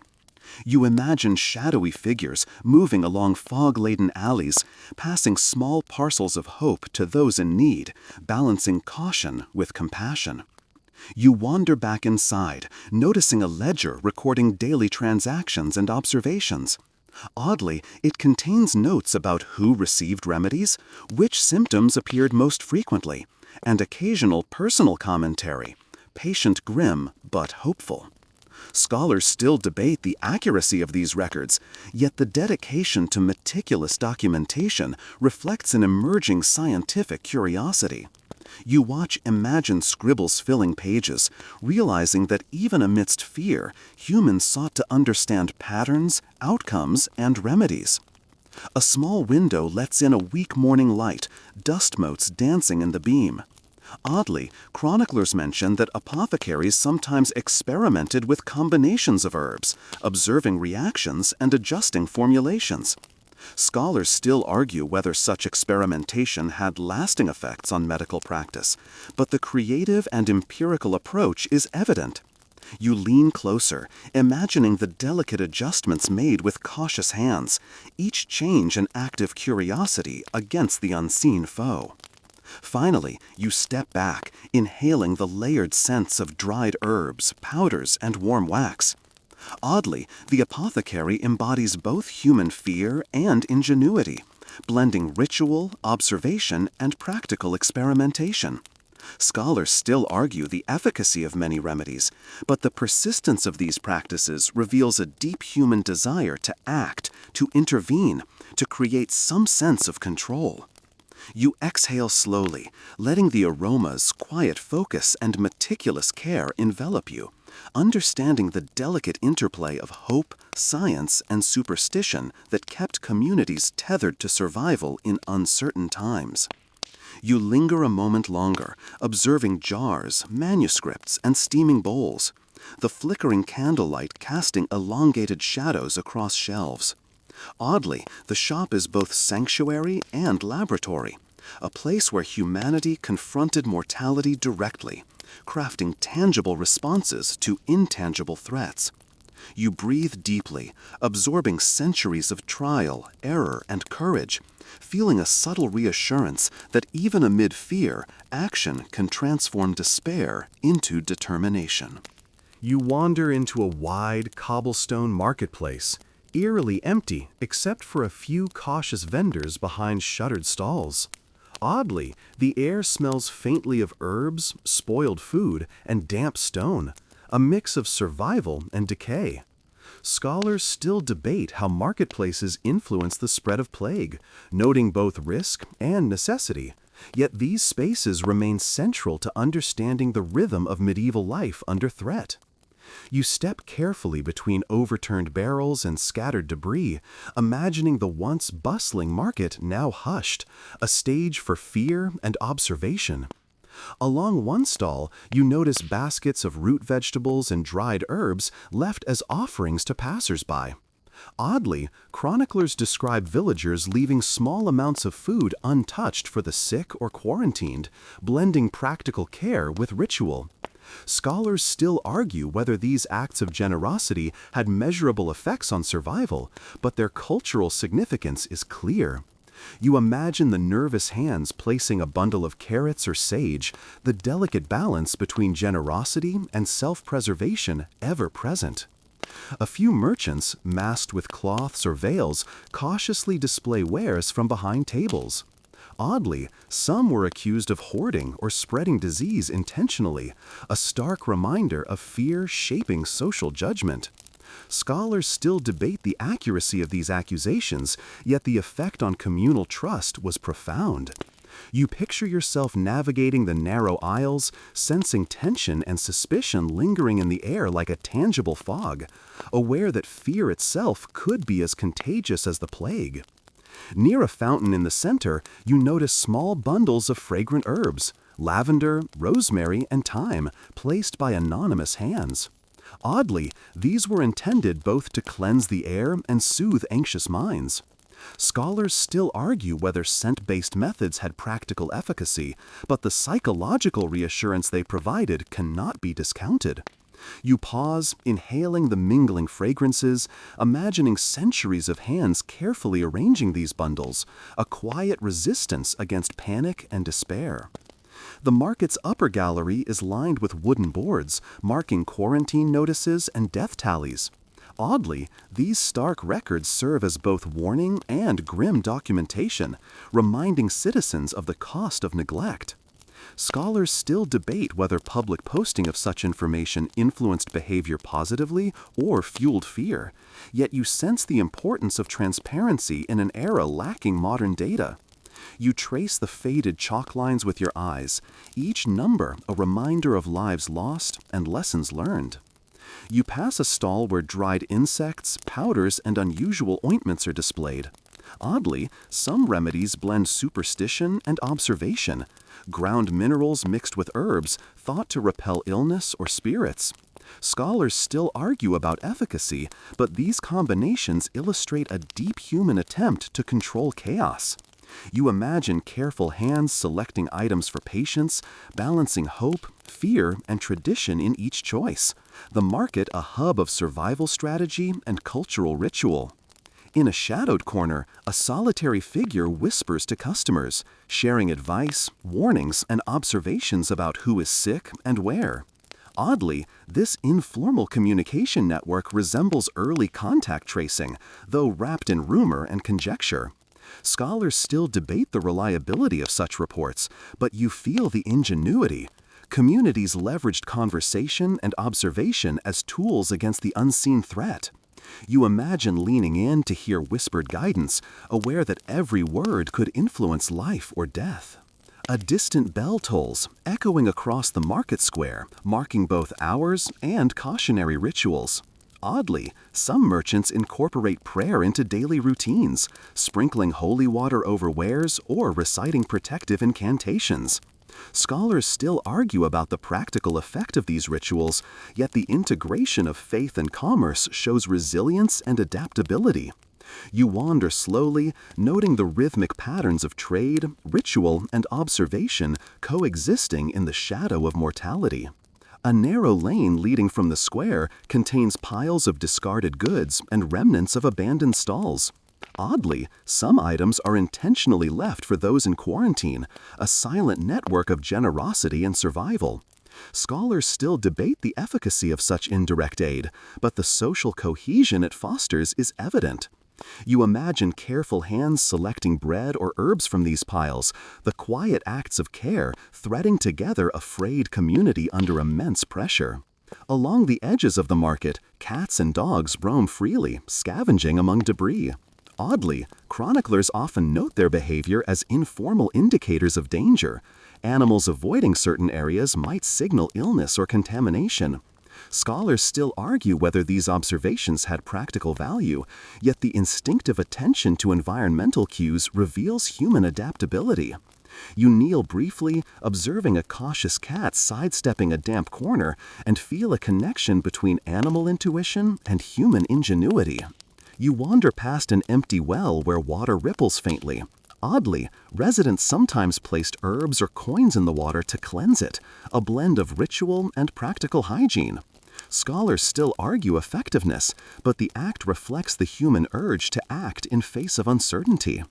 You touch the cool surface, imagining generations of anxious hands performing similar gestures, the rhythm of daily survival intertwined with spiritual hope. A small stage in the market square stands vacant, once used for announcements, now echoing silence. Oddly, public readings of death tolls, remedies, and advice were common, blending instruction with ritualized attention. Scholars still argue about the efficacy of such public dissemination, yet the communal practice is striking. You picture the silent audience, absorbing warnings, learning patterns, and sharing the weight of collective fear. You pass a narrow alley where faint candles flicker, guiding the way for quarantined or ill travelers. Oddly, chroniclers note that these small lights often prevented further missteps into contaminated zones, blending symbolism with utility. Scholars still debate their true effect, but the human creativity behind them is undeniable. You imagine walking carefully, each step illuminated by these tiny beacons, feeling the ingenuity of generations striving to navigate danger. A distant bell tolls, echoing across the market square, marking both hours and cautionary rituals.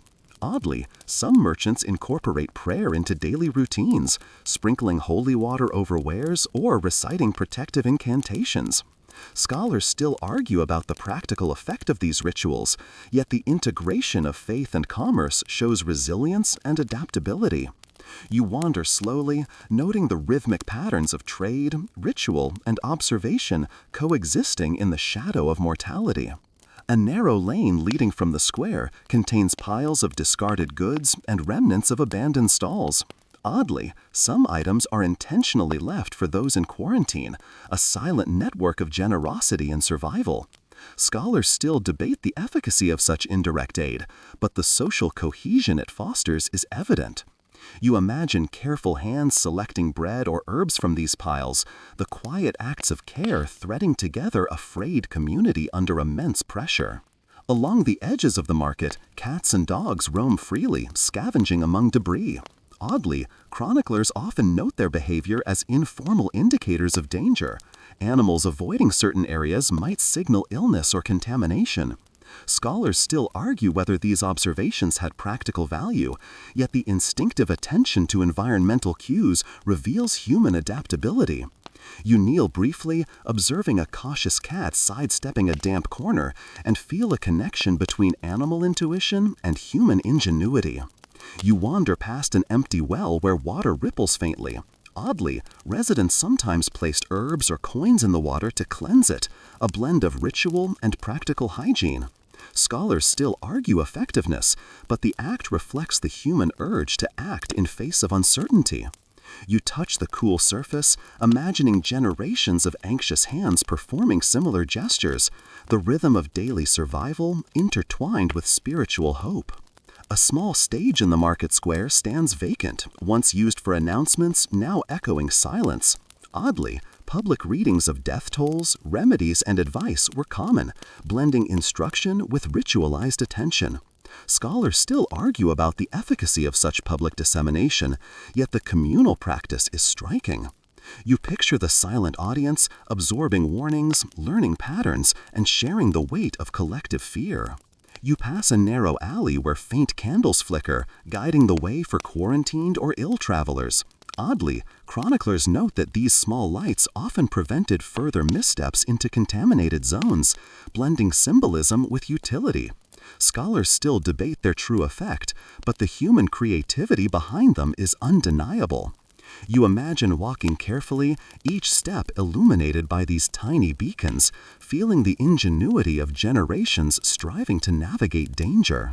Finally, you pause at the far edge of the market, looking back over empty stalls, faint herbs dangling, and subtle shadows of humanity's attempts to survive.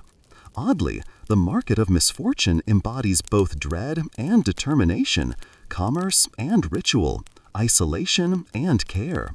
Scholars still debate the effectiveness of measures enacted here, yet the patterns of observation, generosity, and adaptation reveal a resilient community confronting invisible threats. You wander through the fog-drenched streets as night falls, shadows stretching across the uneven cobblestones. Oddly, the city takes on a ghostly stillness, punctuated only by the faint echo of footsteps or the distant toll of a bell. Scholars still debate the psychological impact of nocturnal patrols on both residents and the sick, yet the presence of night watchers remains a vivid symbol of vigilance and communal care. You follow the imagined rhythm of these silent sentinels, feeling the tension between fear and duty as the city sleeps uneasily. Along the perimeter of the town, small torches flicker, casting wavering light on walls and alleyways. Oddly, chroniclers describe night watchers noting patterns of illness, reporting sightings of the sick, and ensuring compliance with isolation rules. Scholars still argue about the accuracy of their records, but their vigilance reflects an early form of public health surveillance. You imagine standing alongside them, eyes scanning dim corners, alert to both danger and humanity's fragile persistence. A narrow bridge crosses a misty canal where floating coffins drift silently downstream. Oddly, night watchers often guide these fragile vessels, ensuring safe passage and recording departures. Scholars still debate whether such practices truly mitigated contagion, yet the ritual conveys care, respect, and accountability. You pause at the bridge's edge, imagining the faint creak of wood beneath careful footsteps, the delicate orchestration of life and death unfolding quietly beneath the night sky. You wander past shuttered homes where families whisper prayers through closed windows. Oddly, night watchers sometimes left small tokens of reassurance, bundles of herbs, notes, or flickering lanterns, balancing authority with empathy. Scholars still argue how much these gestures affected morale, but their presence underscores the human drive to maintain dignity, connection, and oversight simultaneously. You kneel briefly, imagining the soft glow of lanterns illuminating anxious faces, a small beacon of comfort in an otherwise darkened world. In the town square, an abandoned cart holds faint traces of bread, herbs, and water. Oddly, night watchers would occasionally replenish these supplies for quarantined residents, a subtle network of support bridging isolation and care. Scholars still debate the effectiveness of these interventions, but their persistence shows a deep understanding of communal survival. You imagine the quiet act of leaving a bundle for a stranger, each small gesture echoing courage and empathy amidst chaos. Along narrow alleyways, shadows twist and flicker against walls, creating the illusion of movement. Oddly, chroniclers describe the eerie interplay of lamplight, fog, and the watchers' silhouettes as both intimidating and protective. Scholars still argue whether the psychological effect helped enforce compliance, yet the ritualistic rhythm of patrols conveys authority and vigilance. You follow the imagined footsteps, feeling the weight of unseen eyes ensuring that chaos does not fully consume the streets. A distant cemetery lies shrouded in mist, its wooden markers barely visible. Oddly, night watchers recorded burials, noted unusual deaths, and ensured coffins were properly secured before dawn. Scholars still debate the practical impact of these observations, but the meticulous record-keeping demonstrates early efforts to manage and understand mortality. You imagine yourself walking among the markers, aware of both history and the fragile lives woven into each name, a silent chronicle of human persistence.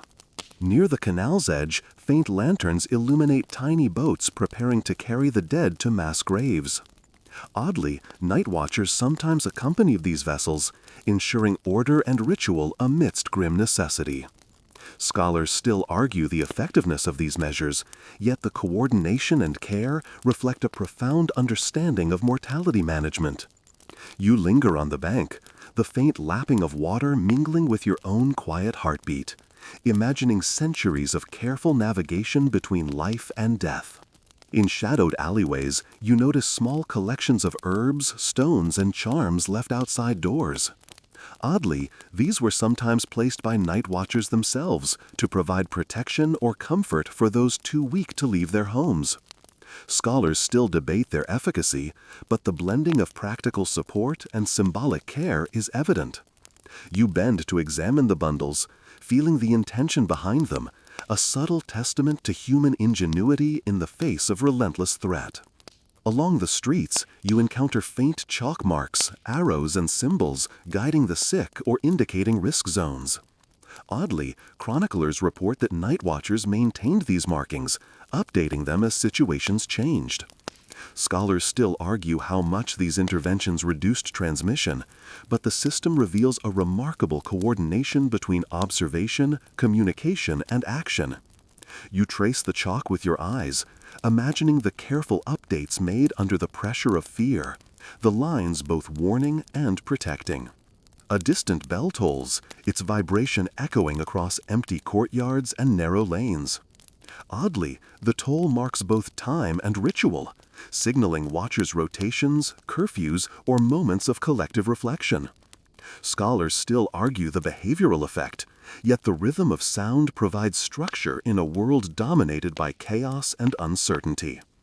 You inhale slowly, imagining the synchronous movement of guards, residents, and the unseen pulse of the city, all intertwined in a fragile choreography of survival.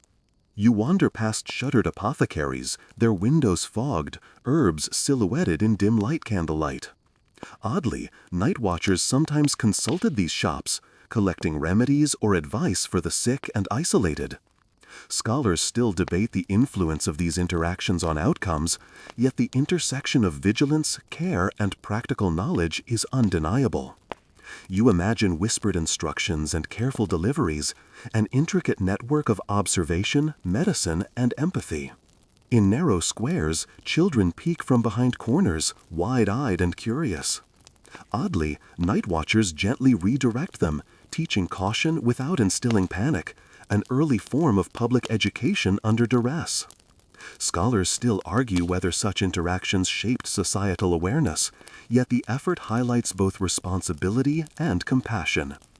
You kneel briefly, imagining the soft glow of lanterns illuminating anxious faces, a small beacon of comfort in an otherwise darkened world. In the town square, an abandoned cart holds faint traces of bread, herbs, and water. Oddly, night watchers would occasionally replenish these supplies of quarantined residents, a subtle network of support bridging isolation and care.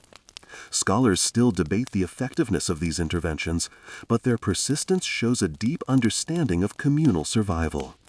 You imagine the quiet act of leaving a bundle for a stranger, each small gesture echoing courage and empathy amidst chaos.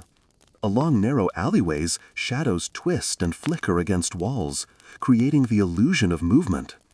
Oddly, chroniclers describe the eerie interplay of lamplight, fog, and the watchers' silhouettes as both intimidating and protective. Scholars still argue whether the psychological effect helped enforce compliance, yet the ritualistic rhythm of patrols conveys authority and vigilance. You follow the imagined footsteps, feeling the weight of unseen eyes, ensuring that chaos does not fully consume the streets. A distant cemetery lies shrouded in mist, its wooden markers barely visible. Oddly, night watchers recorded burials, noted unusual deaths, and ensured coffins were properly secured before dawn. Scholars still debate the practical impact of these observations, but the meticulous record-keeping demonstrates early efforts to manage and understand mortality. You imagine yourself walking among the markers, aware of both history and the fragile lives woven into each name, a silent chronicle of human persistence. Near the canal's edge, faint lanterns illuminate tiny boats preparing to carry the dead to mass graves. Oddly, night watchers sometimes accompany these vessels, ensuring order and ritual amidst grim necessity. Scholars still argue the effectiveness of these measures, yet the coordination and care reflect a profound understanding of mortality management.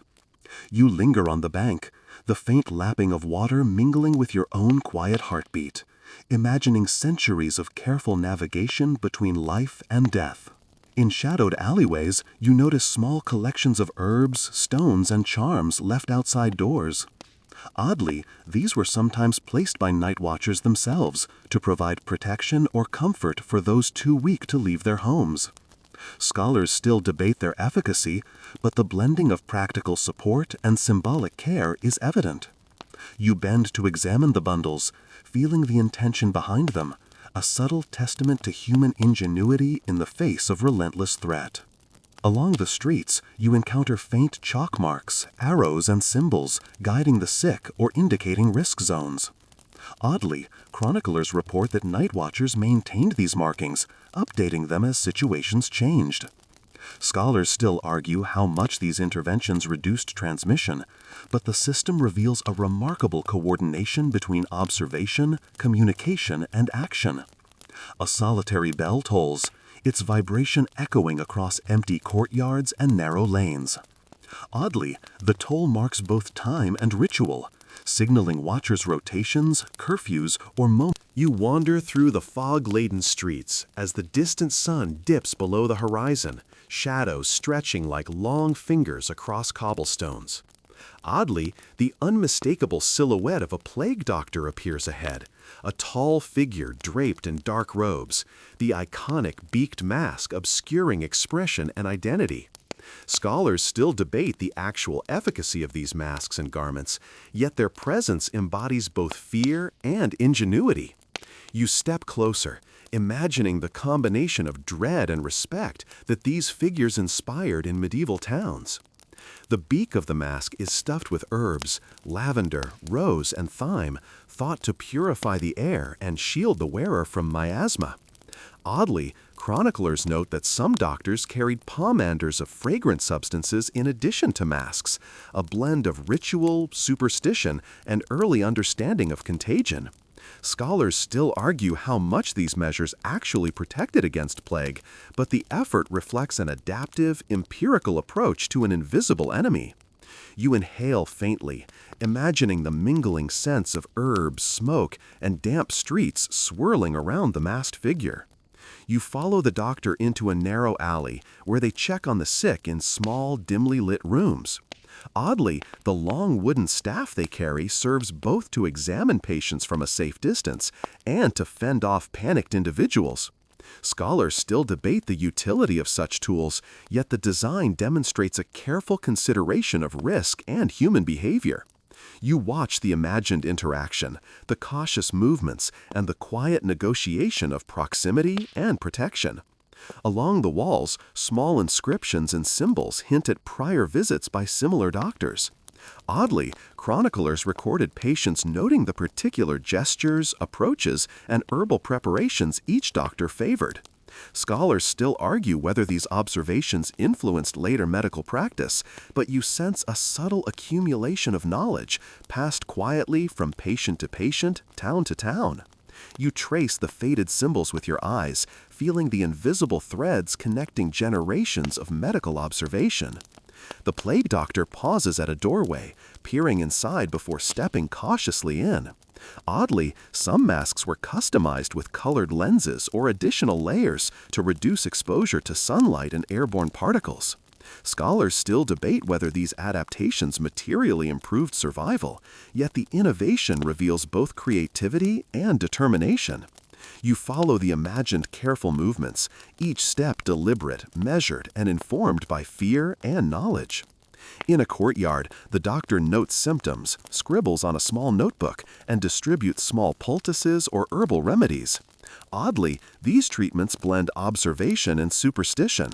Egg yolks, vinegar, and aromatic resins are applied with both ritualistic and empirical intent. Scholars still argue whether these interventions had tangible effects, but the process reflects a sophisticated early attempt at patient-centered care. You imagine the deliberate, cautious motions, each action balancing hope, precaution, and humanity. You wander past a silent home where a family peers from behind shutters. Oddly, the doctor's presence both alarms and reassures, a paradox of fear and trust. Scholars still debate the psychological impact of the masked figure, yet the combination of mystery and authority helped enforce both isolation and care. You pause, picturing the careful observation of eyes behind windows, the silent communication of threat and protection. Along a misty street, you notice faint footprints indicating where a doctor recently passed. Oddly, chroniclers highlight that certain routes were systematically traveled, creating predictable patterns of surveillance and care. Scholars still argue the impact of these patrols on disease spread, yet the methodical approach reflects early epidemiological thinking. You imagine tracing the paths, feeling the quiet rhythm of observation, assessment, and cautious intervention. Inside a dim apothecary adjacent to the doctor's rounds, jars of powders, tinctures, and dried herbs are arranged meticulously. Oddly, some remedies were distributed selectively based on patients' symptoms and status, blending practical observation with social awareness. Scholars still debate the efficacy, but you sense the careful attention, deliberation, and subtle humanity guiding each decision. You reach out to imagine the weight of responsibility pressing on hands both steady and wary. In an open square, the doctor's staff taps lightly against the ground, marking boundaries and signaling caution to passers-by. Oddly, chroniclers note that these gestures conveyed both authority and reassurance, a language of survival codified in posture and movement. Scholars still argue how much this influenced compliance, yet the visual signals illustrate human ingenuity in communicating risk. You observe the deliberate cadence of taps, imagining the impact on anxious townsfolk navigating fear and necessity. Inside a dim apothecary adjacent to the doctor's rounds, jars of powders, tinctures, and dried herbs are arranged meticulously. Oddly, some remedies were distributed selectively based on patients' symptoms and status, blending practical observation with social awareness. Scholars still debate the efficacy, but you sense the careful attention, deliberation, and subtle humanity guiding each decision. You reach out to imagine the weight of responsibility pressing on hands both steady and wary. In an open square, the doctor's staff taps lightly against the ground, marking boundaries and signaling caution to passers-by. Oddly, chroniclers note that these gestures conveyed both authority and reassurance, a language of survival codified in posture and movement. Scholars still argue how much this influenced compliance, yet the visual signals illustrate human ingenuity in communicating risk. You observe the deliberate cadence of taps, imagining the impact on anxious townsfolk navigating fear and necessity. Along a misty street, you notice faint footprints indicating where a doctor recently passed.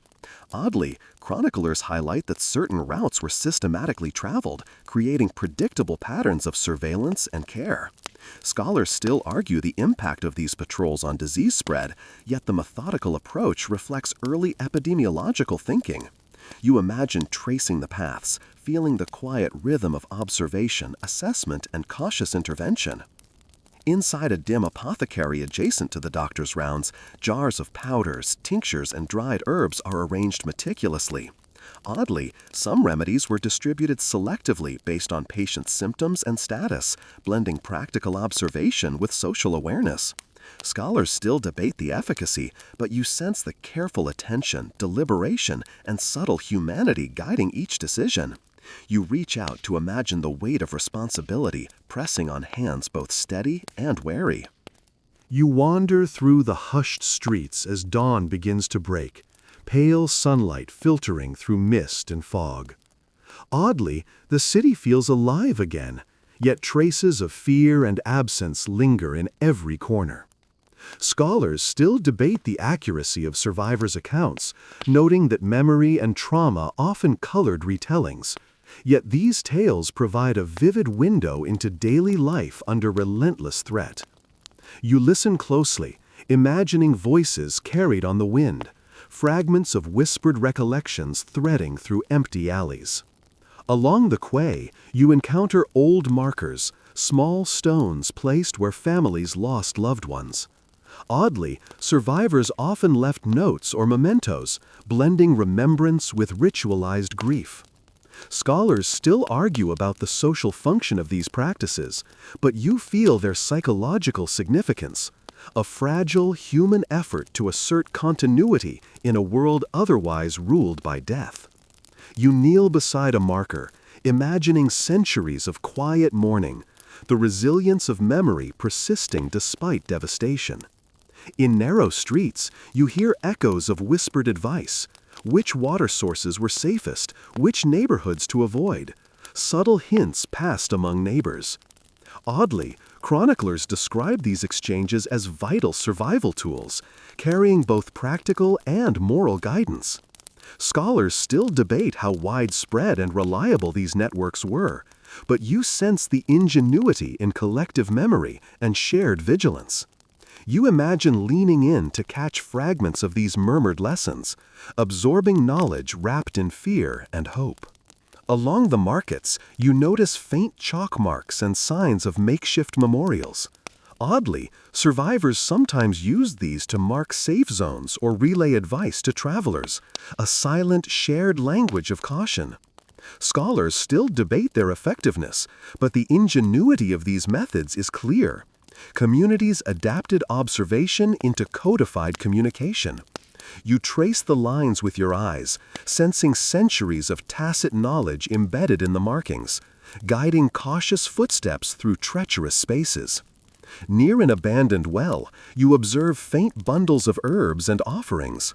Oddly, survivors left these as both protection and remembrance, blending ritual with tangible care. Scholars still argue about the practical efficacy, yet the psychological and cultural value is undeniable. You imagine bending to place a small sprig of rosemary, sensing the echo of countless hands performing similar acts, bridging fear and ritual through deliberate action. In shadowed courtyards, children gather cautiously, listening to adults recount episodes of narrow escapes, clever strategies, and mistakes to avoid. Oddly, these early forms of oral education shaped perceptions of disease, hygiene, and social responsibility.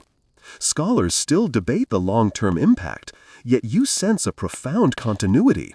Knowledge passed quietly, ensuring that the next generation internalized the lessons without formal instruction. You kneel beside a child, imagining the careful blend of caution and curiosity fostering resilience. Along the canal, you notice small boats tethered to the bank, each with faint traces of care from survivors who transported goods, medicine, or messages. Oddly, chroniclers note that even simple navigation strategies contributed to communal safety, a tacit understanding of risk and logistics. Scholars still argue about efficacy, but the improvisation and adaptation are clear. You imagine small hands pushing boats along fog-laden waters, balancing fear, responsibility, and ingenuity in every measured stroke. You wander past narrow bridges where plaques and inscriptions commemorate those who guided the sick, distributed remedies, or maintained order. Oddly, these memorials functioned both as recognition and moral reinforcement, a quiet societal contract between effort and remembrance. Scholars still debate how symbolic versus practical these acts were, yet the gestures underscore human creativity and ethical continuity. You pause, imagining centuries of acknowledgement etched in stone and memory, reinforcing values essential for survival. A distant bell tolls as you move through empty squares, marking the rhythm of daily reflection. Oddly, survivors often use these auditory cues to coordinate daily routines, signal danger, or honor the dead. Scholars still debate whether such synchronization influenced behavior meaningfully, yet the pattern reflects an intuitive grasp of collective coordination. You inhale slowly, feeling the invisible network of sound, memory, and vigilance wrapping around the city like a protective mantle. In narrow alleyways, you notice small charms, ribbons, and notes left in windows and doorways. Oddly, survivors integrated these symbolic gestures with practical survival tips, blending hope and instruction. Scholars still debate their tangible impact, but the combination of ritual and empirical observation demonstrates a sophisticated cultural response. You lean closer, imagining the care and intent behind each item, a whisper of humanity navigating the tension between fear and continuity. Along a deserted market square, faint shadows of commerce linger. Oddly, survivors adapted trade, bartering for essentials while minimizing contact, a delicate balancing act between economy and caution. Scholars still debate how effectively these strategies controlled disease spread, yet the improvisation reveals remarkable adaptive intelligence. You walk slowly, imagining the subtle negotiation of risk and necessity, the soft echo of human ingenuity threading through empty stalls. At the city outskirts, small gardens flourish amidst ruin, tended by resilient hands. Oddly, survivors cultivated both sustenance and medicinal herbs, blending practical necessity with empirical knowledge. Scholars still debate the long-term impact on community recovery, yet the symbolism is clear. Life persists through careful observation and deliberate action. You kneel among the sprouting leaves, feeling the persistent pulse of human creativity and care, small green shoots against a backdrop of shadow. Finally, you pause at a hill overlooking the city, mist curling like a living veil. Oddly, the stories, rituals, and silent lessons of survivors converge here, a tapestry of observation, care, and cautious hope. You exhale slowly, letting the whispers, footsteps, and faint lantern glows settle into your senses, feeling the quiet heartbeat of a community that endured through vigilance, ingenuity, and subtle compassion. You wander through the quiet streets at sunset, the light catching the edges of stone buildings and worn cobblestones. Oddly, inscriptions on walls, gates, and bridges hint at lives lived, lost, and remembered. Scholars still debate how much these markers influenced collective memory, yet they serve as enduring testimonies to survival, fear, and the human urge to leave traces behind. You pause to read a faded inscription, imagining the hands that carved each letter and the stories folded into every word. Along a narrow alley, you notice small plaques commemorating those who helped the sick, provided remedies, or maintained order. Oddly, these markers functioned as moral and practical guides, blending recognition with lessons for future generations. Scholars still argue whether they shaped behavior or simply memorialized it, but their presence underscores the interplay of ethics, memory, and survival. You trace your fingers lightly over one plaque, sensing the careful attention to both detail and intention. Near the market square, faint chalk outlines mark where carts, stalls, and herbs once stood. Oddly, these traces map patterns of survival, trade, and observation, a silent record of what worked and what failed. Scholars still debate the accuracy of these remnants, yet they provide tangible evidence of communal adaptation. You lean closer, following the lines with your eyes, imagining the rhythm of past life replayed in subtle geometry on the stone. A small garden thrives behind a weathered wall, herbs and vegetables growing in neat rows. Oddly, survivors planted these as both sustenance and symbolic gestures of hope, blending practical care with psychological resilience. Scholars still argue the lasting impact on community health, but the effort embodies a deliberate reclaiming of life and space. You kneel among the greenery, inhaling the scent of rosemary and sage, feeling the persistent pulse of human determination. Along the city walls, you see small statues and carved reliefs depicting figures in masks, robes, and carrying staffs. Oddly, these figures commemorate plague doctors and night watchers, honoring their vigilance and courage. Scholars still debate whether such memorials influenced later public health practices, yet the symbolism is undeniable. You follow the delicate curves of each carved mask, imagining centuries of respect embedded in stone, a tactile narrative of adaptation and care. In shadowed courtyards, faded inscriptions detail herbal remedies, rationing methods, and precautionary measures. Oddly, survivors encoded practical advice within these markers, blending survival tips with memorialization. Scholars still argue about the efficacy of these embedded lessons, yet they reveal a sophisticated understanding of transmission, observation, and communal responsibility. You bend to study a line of text, absorbing both the instruction and the weight of lived experience behind it. Near a canal, small memorials mark the edges where coffins once floated downstream. Oddly, these sites commemorate both the dead and those who guided them, merging remembrance with practical acknowledgement. Scholars still debate whether these markers shaped social cohesion, yet you sense the intertwined purpose, honoring mortality while reinforcing lessons for the living. You pause, letting the faint ripple of water accompany your reflection, the sound connecting centuries of careful guidance. Along the rooftops, faint graffiti and painted symbols tell stories of fear, caution, and resilience. Oddly, Survivors used rooftops to communicate warnings, mark safe zones, or share observations. A vertical extension of urban knowledge. Scholars still argue the practical value of these signals, but you feel the ingenuity in using every available surface to transmit critical information. You imagine scanning rooftops, tracing patterns of tacit communication in a city both haunted and alive. A solitary bell in the distant tower tolls slowly, echoing across empty squares and alleys. Oddly, survivors coordinated daily routines, reflection periods, and signals through such auditory markers. Scholars still argue behavioral impact, yet the rhythm establishes a sense of order amidst chaos. You inhale slowly, letting the resonance settle into your senses, a heartbeat of collective adaptation stretching across space and time. Inside an old apothecary, faded jars and dusty ledgers tell tales of remedies tried, observed, and sometimes failed.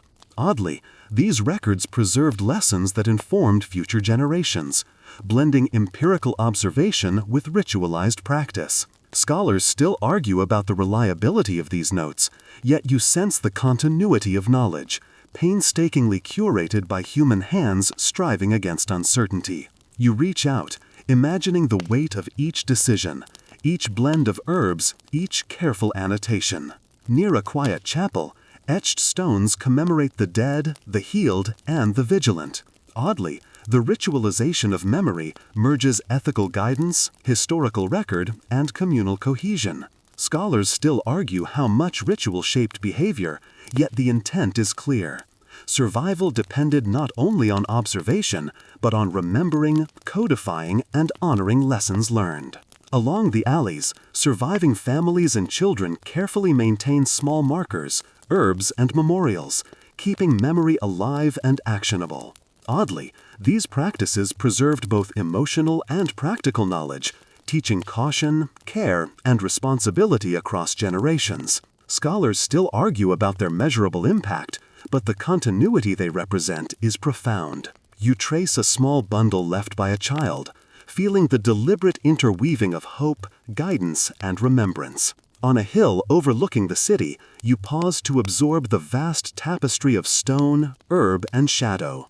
Oddly, each marker, plaque, and garden acts as both memory and lesson, intertwining mortality, resilience, and human ingenuity. Scholars still argue exact outcomes, but the enduring message is unmistakable. Communities survived through observation, careful action, and the quiet ritualization of knowledge. You exhale slowly, letting the panorama of memory, shadow, and life settle into your senses. Finally, you walk through a faintly lit alley, the city quiet and still. Oddly, the lessons etched in stone, whispered in streets, and carried by survivors linger, connecting centuries of effort, care, and adaptation. Scholars still argue about many specifics, yet the narrative is clear. Resilience, observation, and subtle ritual sustained humanity through unimaginable challenge. You feel the rhythm of countless footsteps, whispers, and hands, an invisible yet palpable presence guiding, protecting, and reminding. The city breathes quietly, a living testament to survival, ingenuity, and the persistent human spirit. You sink into a quiet corner of the city, letting the gentle hush of evening wrap around you. The fog curls softly around cobblestones, the faint glow of lanterns flickers like tiny stars guiding your way. Oddly, the streets, once teeming with fear and urgency, now feel calm, each shadow softened by the passing of time. Scholars still debate how memory shapes our perception of past events, yet tonight you simply feel the quiet rhythm of history settling around you. A gentle breeze stirs, carrying the faint scent of herbs and earth, whispering stories of survival, courage, and human ingenuity. Oddly, even the smallest gestures, an herb bundle, a flickering lantern, a chalk line, become symbols of resilience. Scholars still argue about the effectiveness of many medieval practices, yet their purpose resonates. Each act of care, observation, and ritual was a thread in the tapestry of life, weaving hope through darkness. You imagine the soft echoes of footsteps long gone, the whispered instructions and cautious care that shaped communities. Oddly, these echoes now feel like a lullaby, a quiet guide into rest. Scholars still debate the nuances of history, but for you tonight, their voices fade into gentle murmurs. You feel the pulse of centuries, a slow, rhythmic heartbeat of human perseverance, threading warmth into the chilly night air. As you breathe slowly, you notice the subtle interplay of shadow and light, memory and imagination, fear and hope. Oddly, the city itself seems to exhale with you, a soft, comforting presence. Scholars still argue, memories still linger, yet now it is time to relax. Let the whispers, the faint scents, and the echoes of care carry you gently into slumber. Sleep peacefully, knowing that even in darkness, ingenuity, kindness, and quiet resilience endure. Sweet dreams.